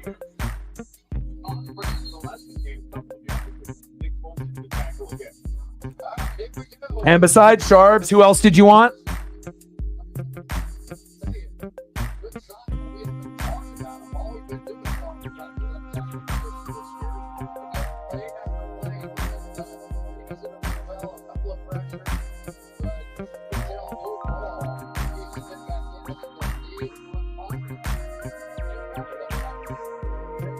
Yeah, good matchup. Seahawks Lions is a little bit more exciting, but Bills Ravens will be good too since the Ravens got off the schneid finally. Finley in the building. What's good? Panthers finally get a win, huh? Against the Raiders. I mean, who would have thought Andy Dalton and Sam Darnold would be balling for the Panthers and the Vikings. The Vikings are 3-0. And even if it was with J.J. McCarthy, we would be shocked. But even more shocked that, Sam Darnold and Andy Dalton, they're doing big things. Congrats, bro. The JSN, Witherspoon, and Cross. Thank you.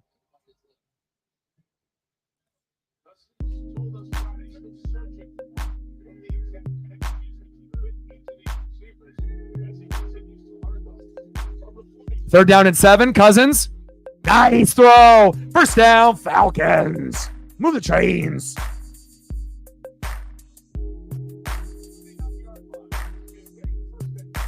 I can't wait for the Hawks to get a good O-line and a tight end. Everything's coming together.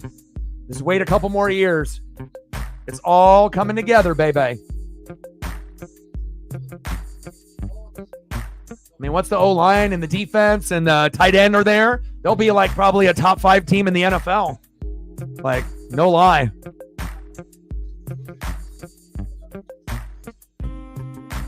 Short game.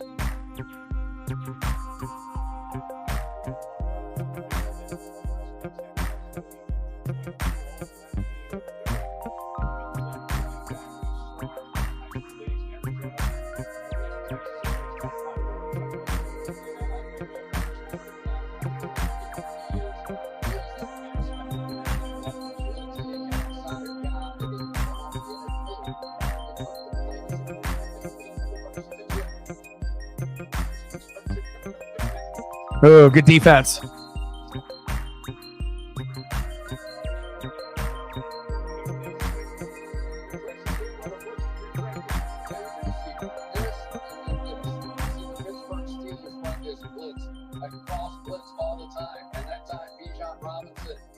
got pulled a little bit on it, thought he could sneak out, and just could not get back to where Tranquil was. Both 32 stayed in the game. Bring it another confident.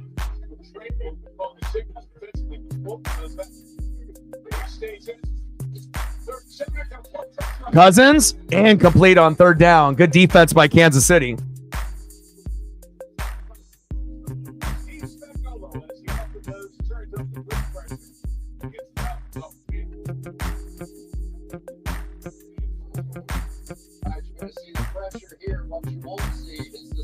All right, see if we can go over some of these photos here real quick. All right, so we got the Sharps, the David Montgomery of the Seattle Seahawks in 2024. He's definitely very capable. Here, let's go to the field goal here. Kick is up, and it's good. Nice job by Koo. That's 5 points in fantasy. We got Sharps. We got JSN, who's the number 2 now over Lockett. We got Witherspoon. Tariq Woolen there as well. Tariq Woolen. Little Charles Cross. And hopefully things will get a little bit better with some of the pieces that got injured. Appreciate you.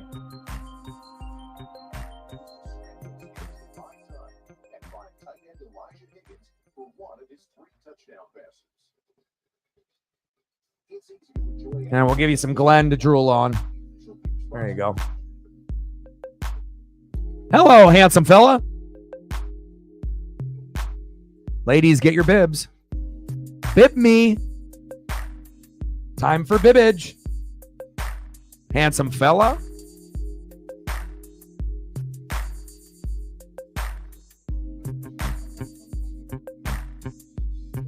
And let's see if I can squeeze in a Stefan for you here before we get back from commercial.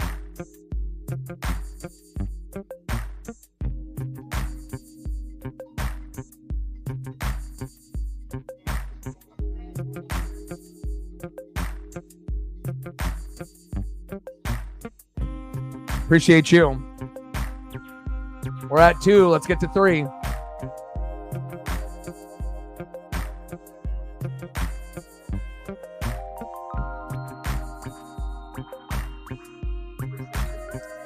Scoreboard, Broncos 26, Buccaneers 7. Congratulations, Bo Nix, Matt, and my best friend Justin for beating my ass today. Giants 21, Browns 15. Packers 30, Titans 14. The Titans are terrible. Colts 21, Bears 16. AR, play better. Vikings 34, Texans 7. What? Eagles 15, Saints 12. Crazy. Defense. Steelers 20, Chargers 10. Justin Herbert is injured. Panthers 36, Raiders 22.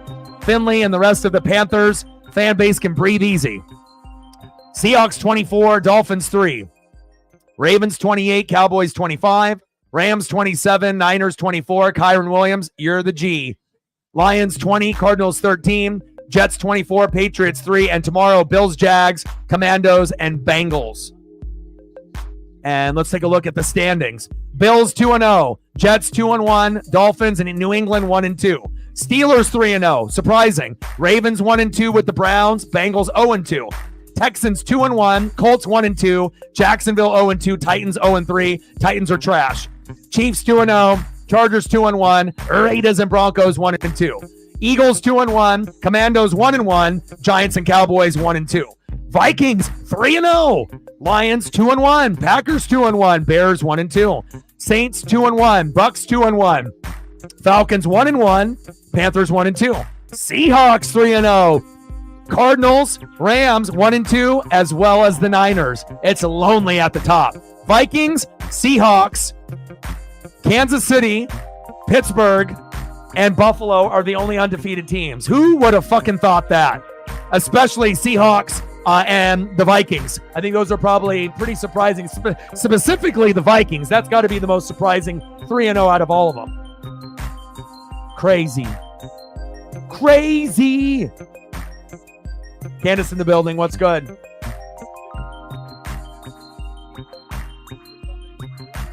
Yeah, who'd have thought, man? Wild. Congrats, bro.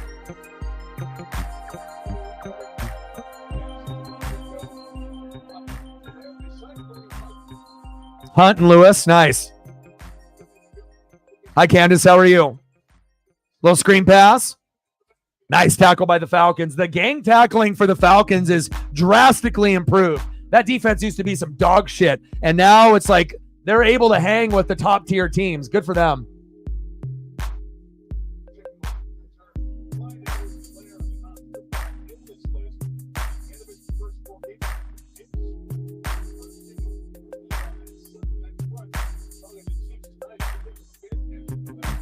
I love it, too, for all the people that thought they were pretenders.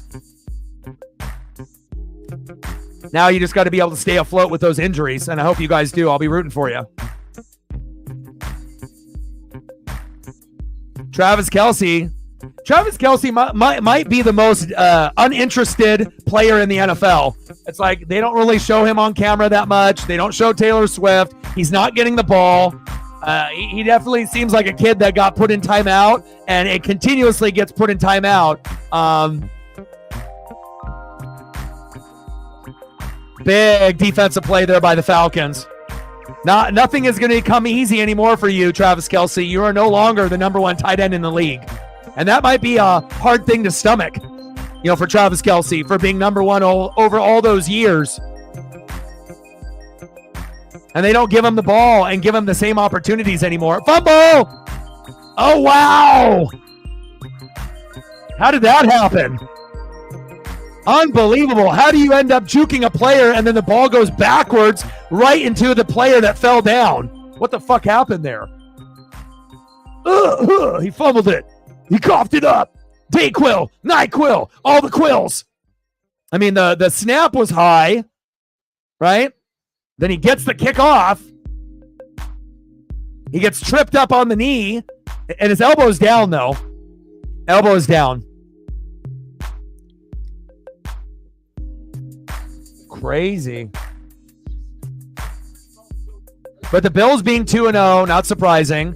Steelers and the Vikings are the two most surprising 3-0s by a landslide. Right? But let's look at the plus-minus differential, and I always look at this in baseball. Right? The Bills, plus 27. The Jets, plus 15. The Steelers, plus 25. The Chiefs and the Chargers, +8, +25 for the Chargers. +6 for the Broncos, +7 for the Eagles. Vikings, +55. My God. Lions, +9. Packers, +17. Saints, +59. But that helps when you put up 91 in the first 2 weeks, right? Seahawks, +30. And then Cardinals, +18. So when I say plus, that means that you've outscored your opponents by that much up to this point. I would have never thought the Vikings would have outscored their opponents 85-30. You know, we already thought they would be in last place, and here, lo and behold, they're in first. Yeah, it's the first month. It's still early, but still shocking. And the Steelers too, right? Because we already know the Vikings defense was supposed to be suspect, as well as some of the weapons and the injuries, right? And the Steelers got a good defense with TJ Watt, right? And Cameron Hayward and Minka, but the offense isn't really that good, right? You never know what's going to happen in the NFL. It's wild, baby. Let's take a look at the Jags. The Jags are -8. And that's why the Jags are 0-2. They've scored 30, and they've given up 38. So anytime you're in the red and you're negative, you're probably not doing too well. Hey, but it could be worse. You could be the Titans, and you could be -30. Who's the worst team in the AFC. And then in the NFC, the worst, obviously, is the Carolina Panthers based on what they did in the first 2 weeks, but they did better today, but they're -46. So obviously you got the Panthers and the Titans are the two worst teams, but maybe the Panthers will start winning, right, with the quarterback change, and the Titans will be the worst team in football. That would be good for Carolina.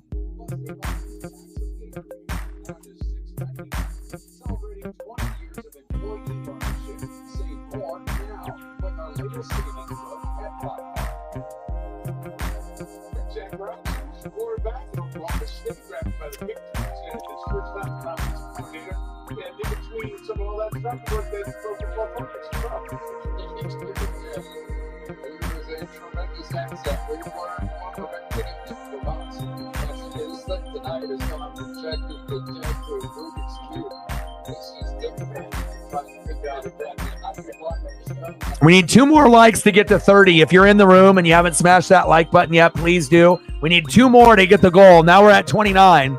1 more to go to hit the goal. I know someone's in there that's got another account. Let's go, baby.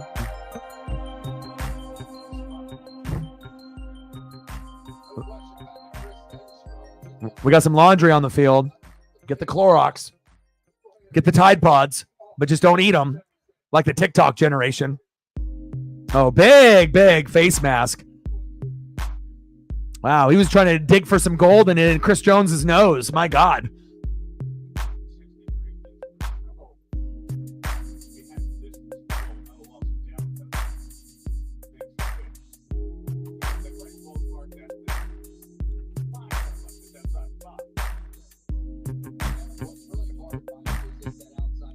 Mapa, Matty P, Oven Mitt Matty.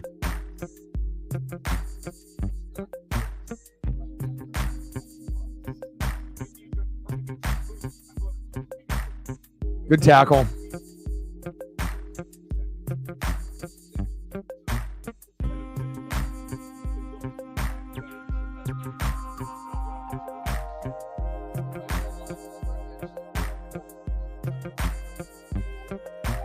Hand off, Algier. Ooh. First down, Falcons. Move the chains.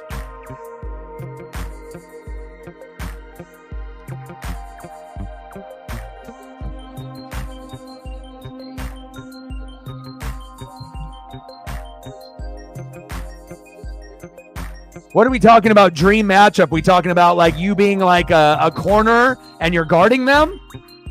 And then you're going against like a matchup, like one-on-one. Be more specific. Got kind of a vague statement. You know, on this channel, you got to be specific. You know, sometimes when people end up giving nicknames or abbreviated names, you know, or we're talking about a topic, we need to be as specific as possible, baby.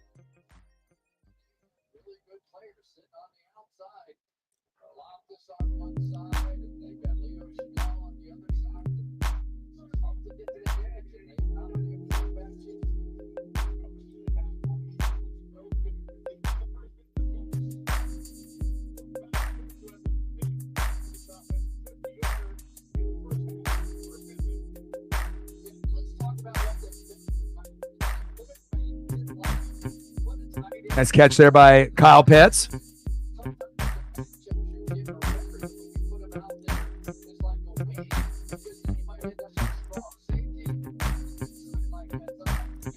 Yeah, I know a lot of Megans, and a lot of Megans that go by Megan don't like Meg or Meggie.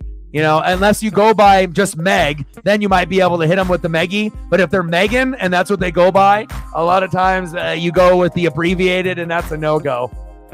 Sounds like that's the same for Aussie. 22-17. Chiefs.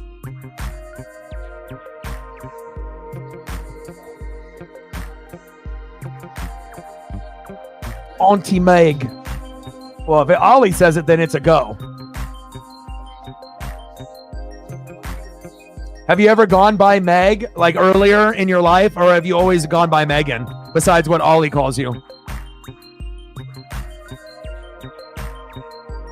There we go. Drake London almost lost it. First down, Falcons.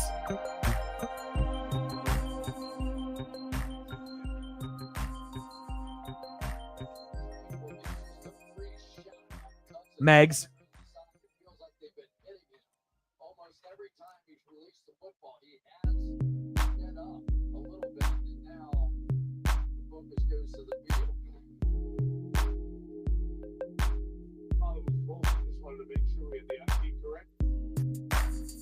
It was shaken up earlier.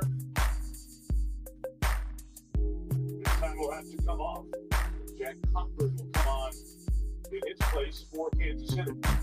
But and Jack Cochran's a good player, don't mean anything by it. But Nick Bolton's the quarterback there. And he's the one that so many times tonight he hasn't blitzed, but his bluffs and his fakes are setting up free runners that are coming off the other edge. And you hope he's okay, because so much of what he does doesn't show up on the stat page, but he does draw attention to himself to set up his defense. Oh, but he will when he gets older. Shotgun set. Little end around to McLeod. Wow. Ooh, almost a face mask there too. Falcons getting that Uncle Mo and that momentum.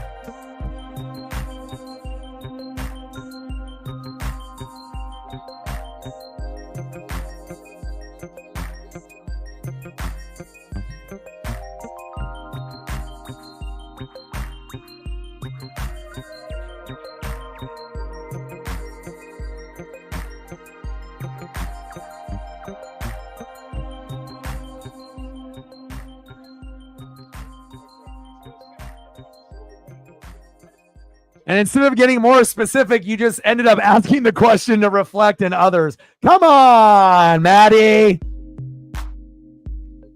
Maddie participates in class and does not follow directions. And if that's what happens when you're at work, you're not going to be working there that long, my guy. You got to be able to pay attention, and you got to be able to listen to directions. Otherwise, you won't be able to be at that job, that job. And let me tell you, participates in class, but does not follow directions. Come on, Matty P. Shotgun set. Screen pass.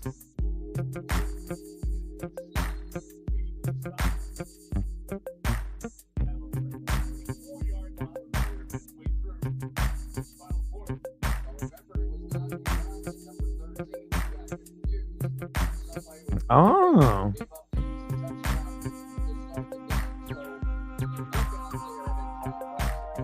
Interesting. Well, they should have already went with Aiden O'Connell instead of Gardner Minshew. That was already a dumb decision to start off the season. You go with the guy that was there last year, you know, instead of going with a guy that's new that you brought in, wait for him to fuck up after 4 games, and then you bring in O'Connell. But if you do that, you might end up being, you know, 1-3 or 0-4, and you might not be able to dig yourself out of that hole. So I think that was Antonio Pierce's big mistake. He should have went with O'Connell first, and then if he fucked up after 4 games, then you go Gardner Minshew. But you know, that was his decision. Is that what I'm called now? Orion-y? Not O, Oreo, O dog, O doggy dog, the dog father.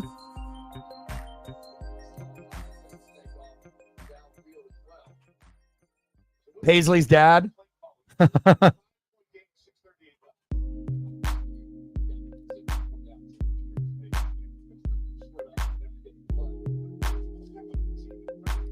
Little handoff. Good defense there by the Chiefs.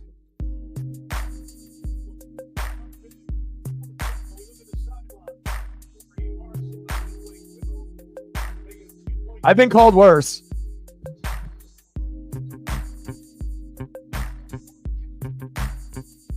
Fourth down and 2. Shotgun set. Falcons, no fear.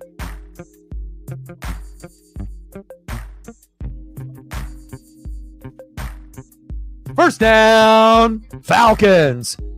And when Drake London ran that route against the Eagles to win the game, that was probably the best route that I've seen from a wide receiver to break off the corner for a game-winning touchdown, probably in 10 years. That was a beautiful, beautiful route, and we might see Drake London get in the end zone here again. First down and 10.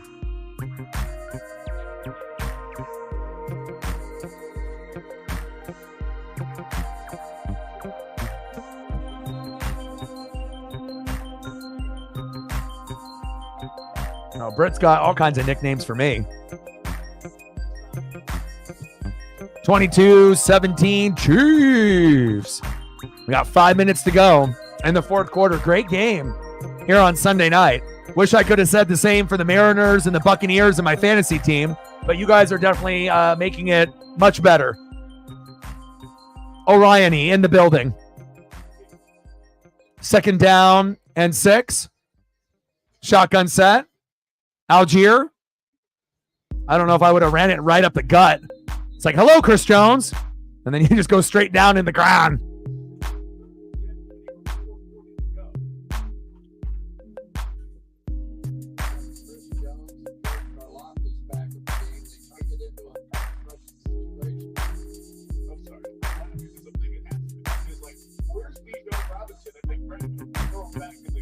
Third down and 5. Where is Bijan? Get his ass in there. Orion-y in the building. Third down and 5. Trips right. Blitz coming. Cousins. Good defense by the Chiefs. I don't think I would have went to Kyle Pitts there. Fourth down and 5. You take the points. You still got timeouts. You take the points and you trust your defense, and you got 3 timeouts. But knowing the Falcons, they'll go for it, probably not get it, and then the game will be over. But we'll see. Who you know talk sports like us? Orion-y and the NWSF, baby.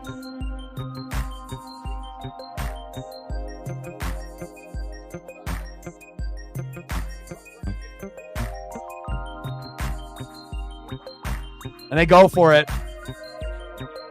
What did I say? They'd go for it like a bunch of dummies, and now they lost the game. Why not kick the field goal, take the points, 22-20, right? It's not sexy, but at least you're only down by 2. You got 3 timeouts. You play good defense. Oh, I kick a long field goal with Koo, and then you end up winning the game, right? You end up winning the game 23-22. You fucking dummies.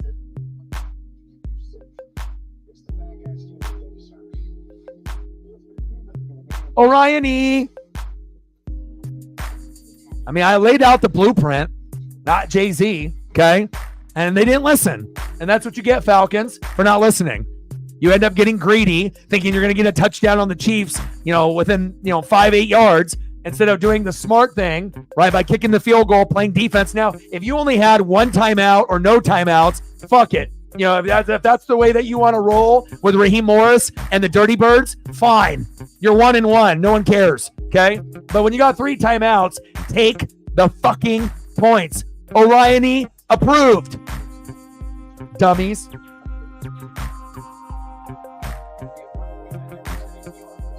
Yeah, that Saints matchup was tough. You needed AK-41 to play, like Saquon.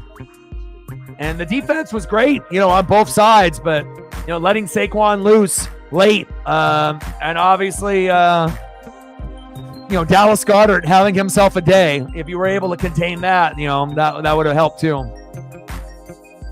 Orion-y. Brittany and Orion-y.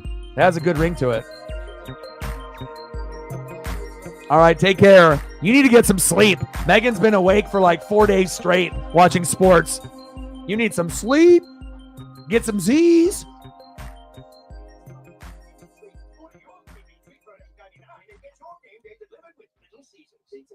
We all need fiber for Hi. our digestion, but less than 10% of us get enough each day. Good thing Metamucil gummies are an easy way to get prebiotic plant-based fiber for the same amount of fiber as 2 cups of broccoli. Metamucil gummies, the easy way to Paisley's in here.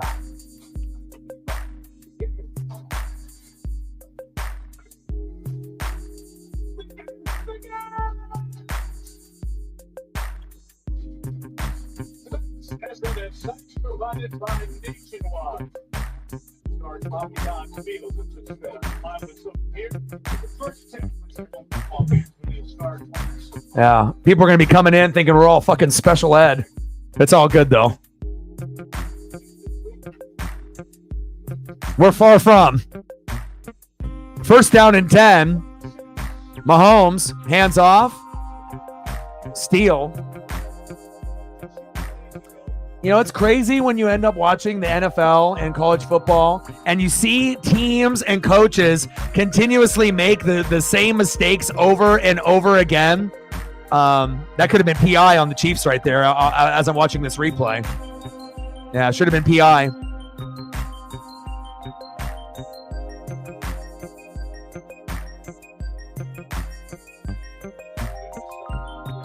Paisley's in the building now. She says, I miss you, Orion-y.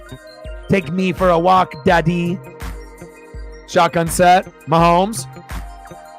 Scrambling. Gambling. Nice tackle. Oh, no, there's not. There's absolutely nothing wrong with special ed. Everyone learns at a different rate, you know?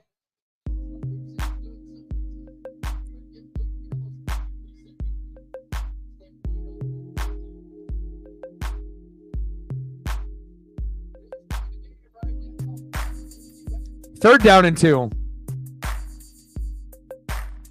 Shotgun set. Mahomes with an audible at the line with trips right.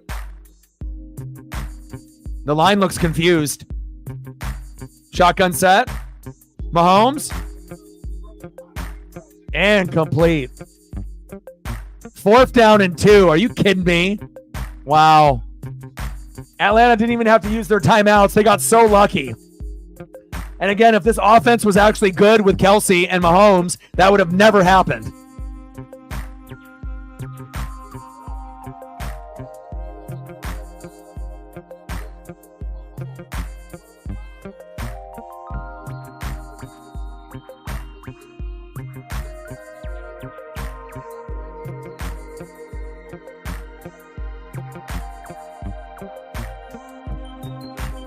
Flag on the play.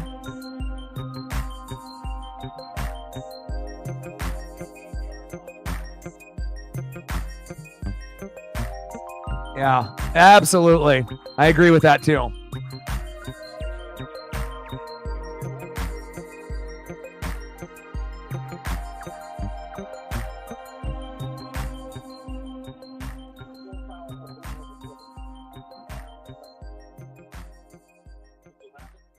$6.35. 22-17 Kansas City.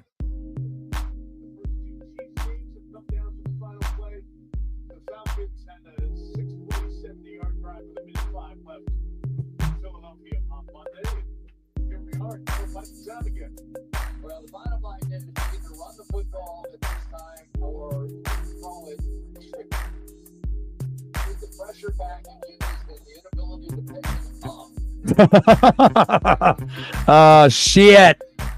Well, hell, if you don't end up doing play breakdowns at work and you end up focusing on the job and the people at work, maybe you'll get one at your job. Oh, flag on the play on the Chiefs.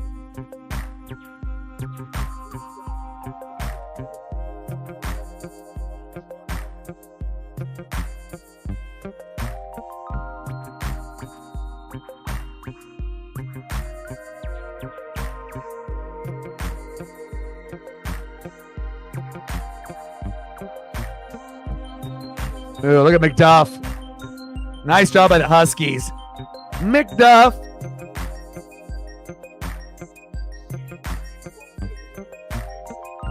Shotgun set. Cousins.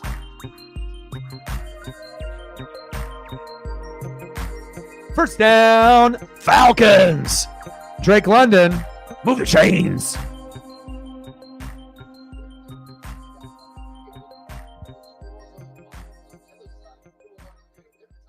Shotgun set.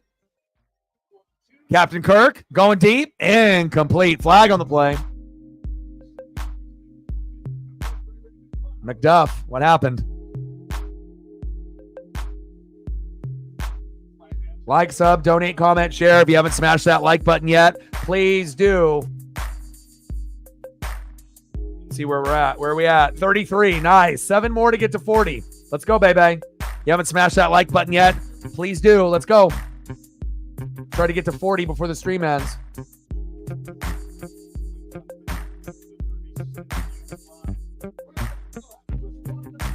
$156 left.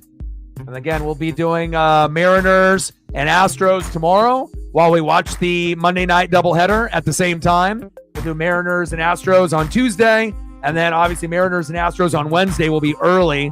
But I probably will still end up doing that. And then Thursday we'll have a day off. And then Friday, Saturday, Sunday, we're going to end up doing Mariners and A's. And then obviously the Ducks play UCLA. So definitely have to do that as well. Felt a little weird not doing the Ducks this weekend, but I'm excited. A good time, 5 o'clock Pacific on next Saturday against UCLA. Hopefully we beat the brakes off of them. Play just like we did versus Oregon State. That's what I'm hoping. All right, the Falcons going to end up winning this game? Possibly.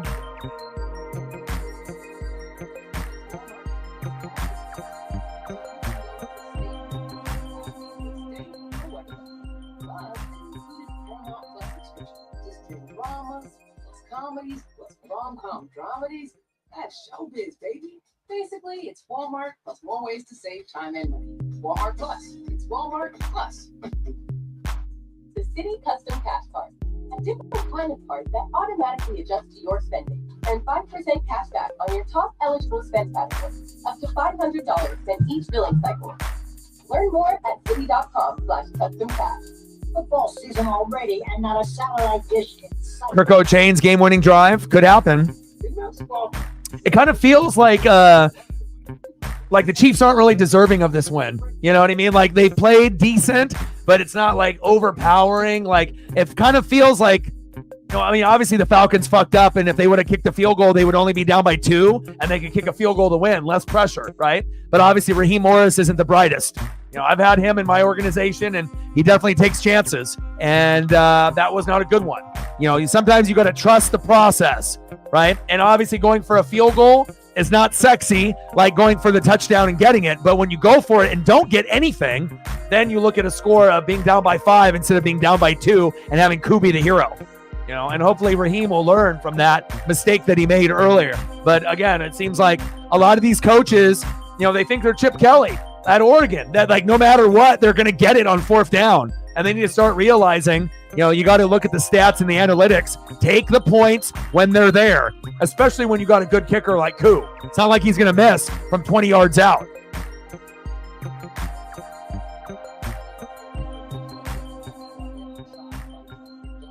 I mean, Koo getting a game-winning field goal even at 50, 55 yards would be much better than having pressure to get a fucking touchdown here.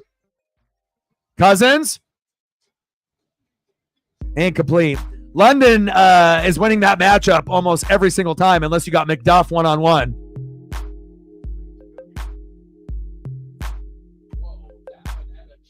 And at some point, you're going to have to go to someone that is not expected to get the ball, like Mooney, right? You know, you've been going to Pitts, you've been going to Bijan, you've been going to Algier, you know, you've been going to, you know, Drake London. At some point, a good coach will end up going to that other guy that no one thinks is going to get the ball, like a Mooney. I mean, that's what I would do. Just saying.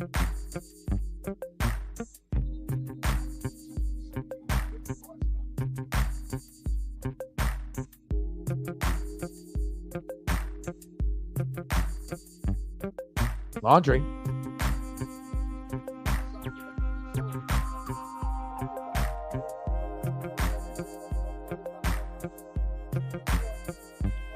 And speaking of, who gets the ball? As soon as I say that, Mooney. Coincidence? I think not. That's my S. My S was strong.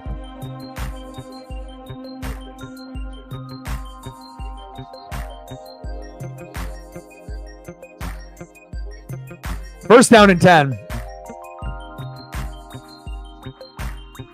Great offenses never leave any piece unattended. Mooney again, but I wouldn't have gone to him 2 times in a row. Now they know he's getting the ball. Come on, Falcons. Understand the role that you have. You can only go to Mooney like once in a drive to surprise them. You can't keep going to him.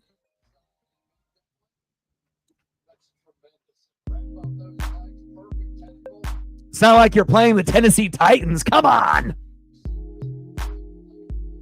Yeah, S wasn't working in my fantasy lineup. That is true. And the same thing with the Mariners or the Buccaneers either.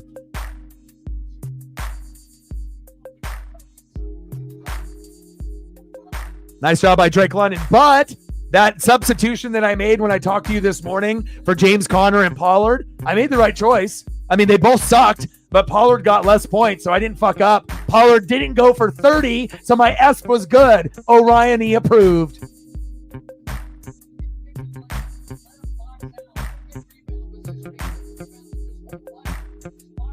Hey, if I'm going to be miserable, you're going to be miserable with me, Britt.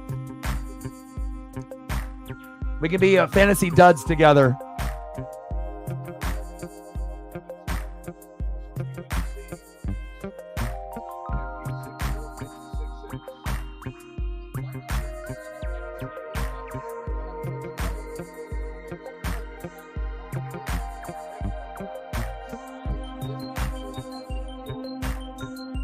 Third down and 1. Yeah, absolutely. I mean, there's a number of things. Third down and 1. This would be a great time to try to draw them off sides. Terrible play call. If you're going to go right up the gut, you go to fucking Bajan. Hello?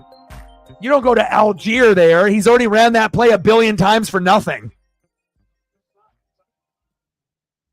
Golly. Who's calling this game? The Tennessee Titans?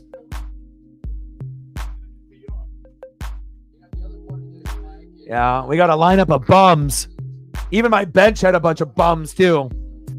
There was like, at least it would have been nice to have someone on my bench to be like, oh, if I would have played this bum, then maybe I would have won or been a little bit better. But no, you know, I just had to have like the worst lineup of fucking all time.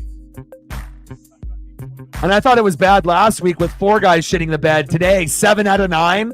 I mean, what are the sports gods trying to do to me?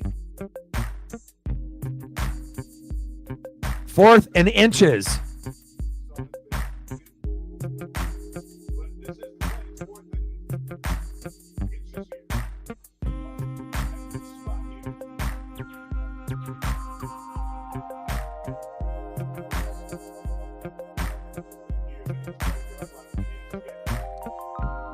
What a bad play call. Unbelievable. And that's what happens when you're the Atlanta Falcons and they think they're going to be better than the Saints and the Bucks, and then you end up having terrible play calling like this, and the game is over. You could have kicked a field goal, right, and made it 22-20, and then you could have kicked a field goal to win 23-22. But what do? You end up being stupid, playing dumb, calling the wrong plays, and then now you end up losing a game that you should have won. You ended up beating the Eagles, but you're not going to get away with it 2 weeks in a row. Nice job, Nick Bolton and company. Look at that! Look at that boost and that jump that Bolton had. Shooting the gap. Nice job, Nick Bolton. That's the MVP right there. I mean, besides the Atlanta Falcon play caller. Terrible. Everyone playing with house money thinking they're going to win all the time. Like all these people that do sports betting, you know, and thinking they're going to be a millionaire. Not going to happen. Nobody wants to take points, but correct me if I'm wrong. Points win, right? Apparently they don't. You can just do whatever the fuck you want, and then you're gonna, at the end of the day, you're gonna win. And that's why it's so important to have good coaches, right? To be able to recognize, when the coach is wrong or the OC is wrong. You take the fucking points. You never know how it's going to play out at the end, right? Why get greedy trying to get a touchdown when you can get a field goal and win the game? Not everything has to be sexy. It's like offensive linemen when you draft them. Of course, it's sexier to go quarterback, running back, wide receiver, tight end, but you never win a game without the good offensive line or a good play caller. And apparently, the Falcons don't have either.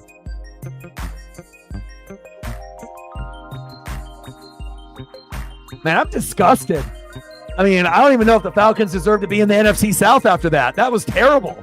You had a chance to beat the Kansas City Chiefs, and you blew it.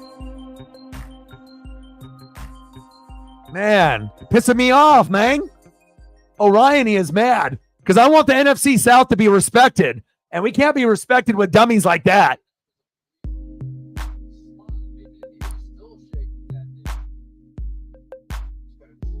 Man, what the hell is Mahomes doing? You're about to injure yourself, Mahomes.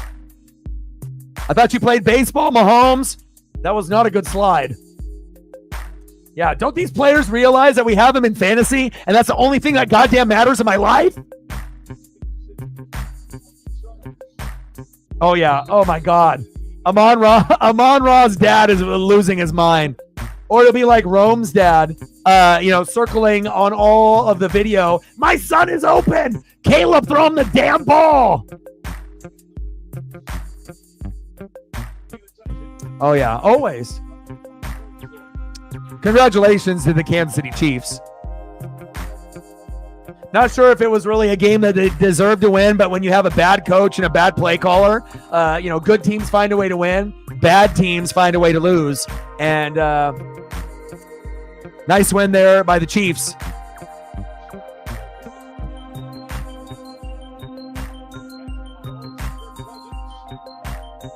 You know it.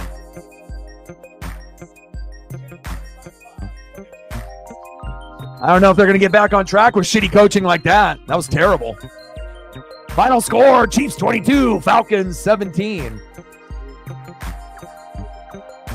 Any photos that I can get here? I need to take Paisley on a walk and give her some snuggles and some hugs and kisses because she misses Daddy Orion-y. And then we'll be doing the Mariners and Astros tomorrow. And for any of the NFL fans that are mad that I'm not doing Commanders, Bengals, Bills, and Jags, we will be watching those at the same time. And if I have to call 3 games at the same time tomorrow, I will. Okay? But, obviously the Mariners are getting towards the end. And I don't think anyone's going to lose any sleep when the Bills end up beating the Jags. And I don't really know who's going to win between the Commandos and the Bengals. I assume Bengals, but you never know. So, any photos? Anything that I can get? And good luck on your first day at the job. Don't talk about football. Don't talk about play breakdowns. Do your job, right? Be courteous and respectful. And hell, you might end up getting a Pizza Hut girlfriend sooner than later if you follow those simple rules. Matty P.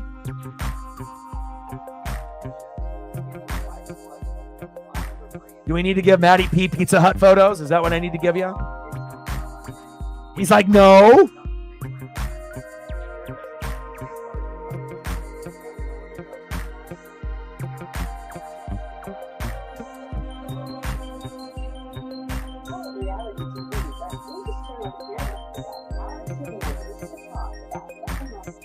I've worked in MLS sports for 34 years.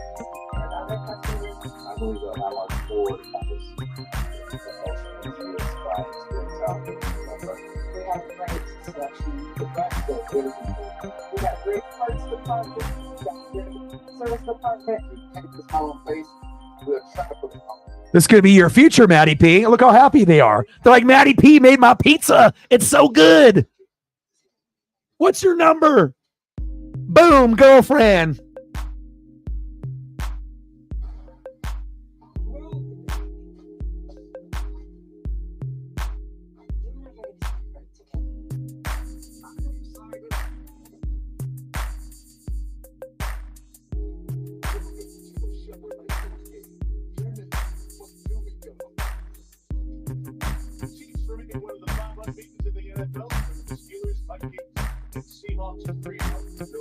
But the funny thing is, on Thursday, I won't get Pizza Hut, but I am craving pizza. I haven't had it in months, and it's either going to be probably tacos, burgers, or pizza after we play video games, and then maybe Voodoo Donut, and as long as there's not a big line. And man, that looks kind of good. Look at that cheese. Matt says, this looks good. Well, you got to put in some work. But good luck tomorrow, brother.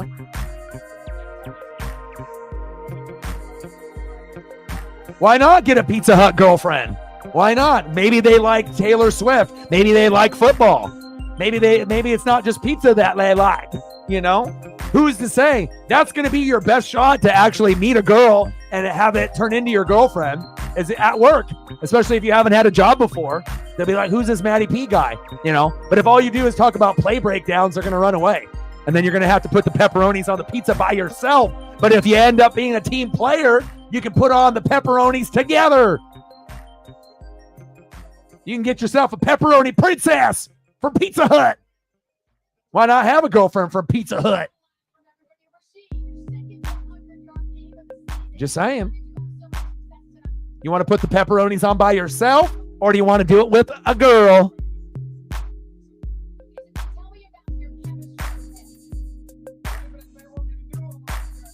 This could be you, but not both, though. It would have to be one or the other. Or put the pepperoni on her. That would be best case scenario for Matt. One for me, one for you. One for me, one for you. Two for me, one for you.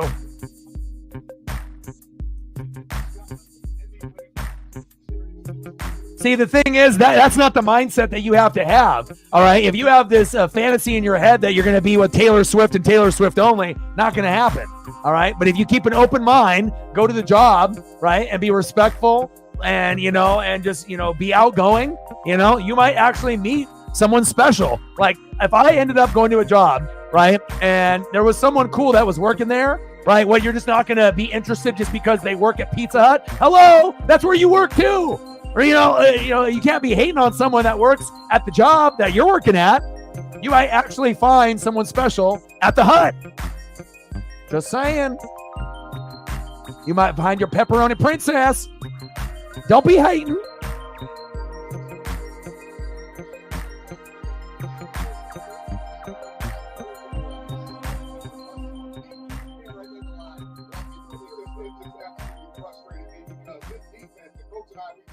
This is a fast defense.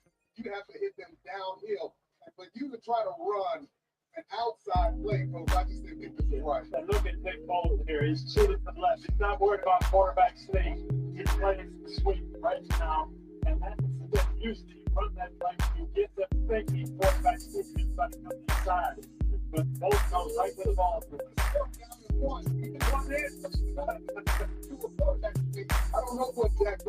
All right, we'll get some Taylor Swift photos to prepare Matt for his pepperoni princess for tomorrow. Okay. Always keep an open mind, man. You never know. Sometimes you end up meeting someone special, and you don't even realize that this might be something special. Even though it may not be that way in your head right away. You never know where you might end up meeting your pepperoni princess. She'd be like, I like Taylor Swift. And you'd be like, I like Taylor Swift. She'd be like, I like Oregon Ducks. And she'd be like, I like Oregon Ducks. I like pepperoni pizza. Me too. And then all of a sudden, boom, you got yourself a little pepperoni princess.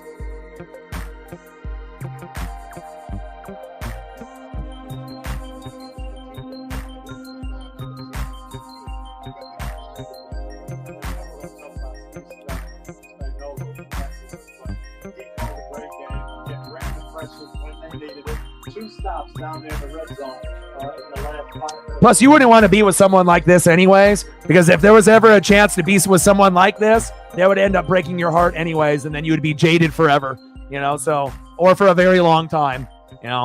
People like this are not going to stay with one person. Travis Kelce stops getting the football. Goodbye. And hello, someone new. So. That's how they're going to play. Make a long drive. No reason to idolize someone that airs out all their dirty laundry in all their songs. It'd be better off finding someone that was a little bit more private.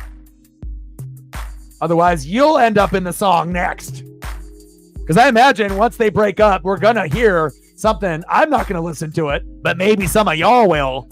And talking about how terrible Travis Kelce really is. Just because they try to brainwash you that this is the best thing on planet Earth doesn't mean it really is. You can find a pepperoni princess better than her. Just saying. But good luck tomorrow. Don't talk about the NFL. Don't talk about college football breakdowns and plays.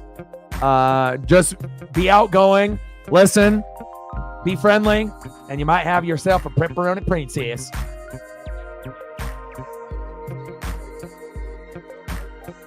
Yeah.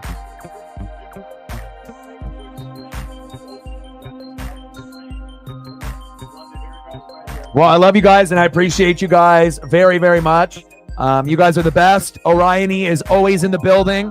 I thank you guys for being the best that you could be every single day, showing love and support. It makes it so much more worthwhile.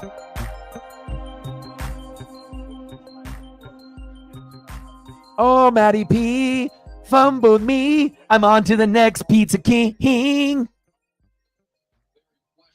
roughing the passer on Chris Jones to extend. You guys are the best. I love you guys. All right, so tomorrow we're going to do Mariners and Astros, but we will follow up with the Jags, Bills, Commandos, and the Bengals. And hopefully the Mariners will end up doing well. Look forward to seeing you guys for baseball and football tomorrow. Good luck on your fantasy team. Good luck on your pepperoni princess, Matt. And as usual, I love you guys very much. And I got one question for you. Well, you know, talk sports like us. Your boy Orion, Northwest Sports Fanatics. And I'm out. Gang. Love you guys. Appreciate you. Reflect, Sarah, Captain, Matt, Finley, Zay, Britt. Love you guys. Appreciate you. And I'm out. Orion out. Gang, gang. As well as Finley. Gang, gang. Pepperoni pizza out. Bye-bye. NWSF for life. Bye-bye. Gang.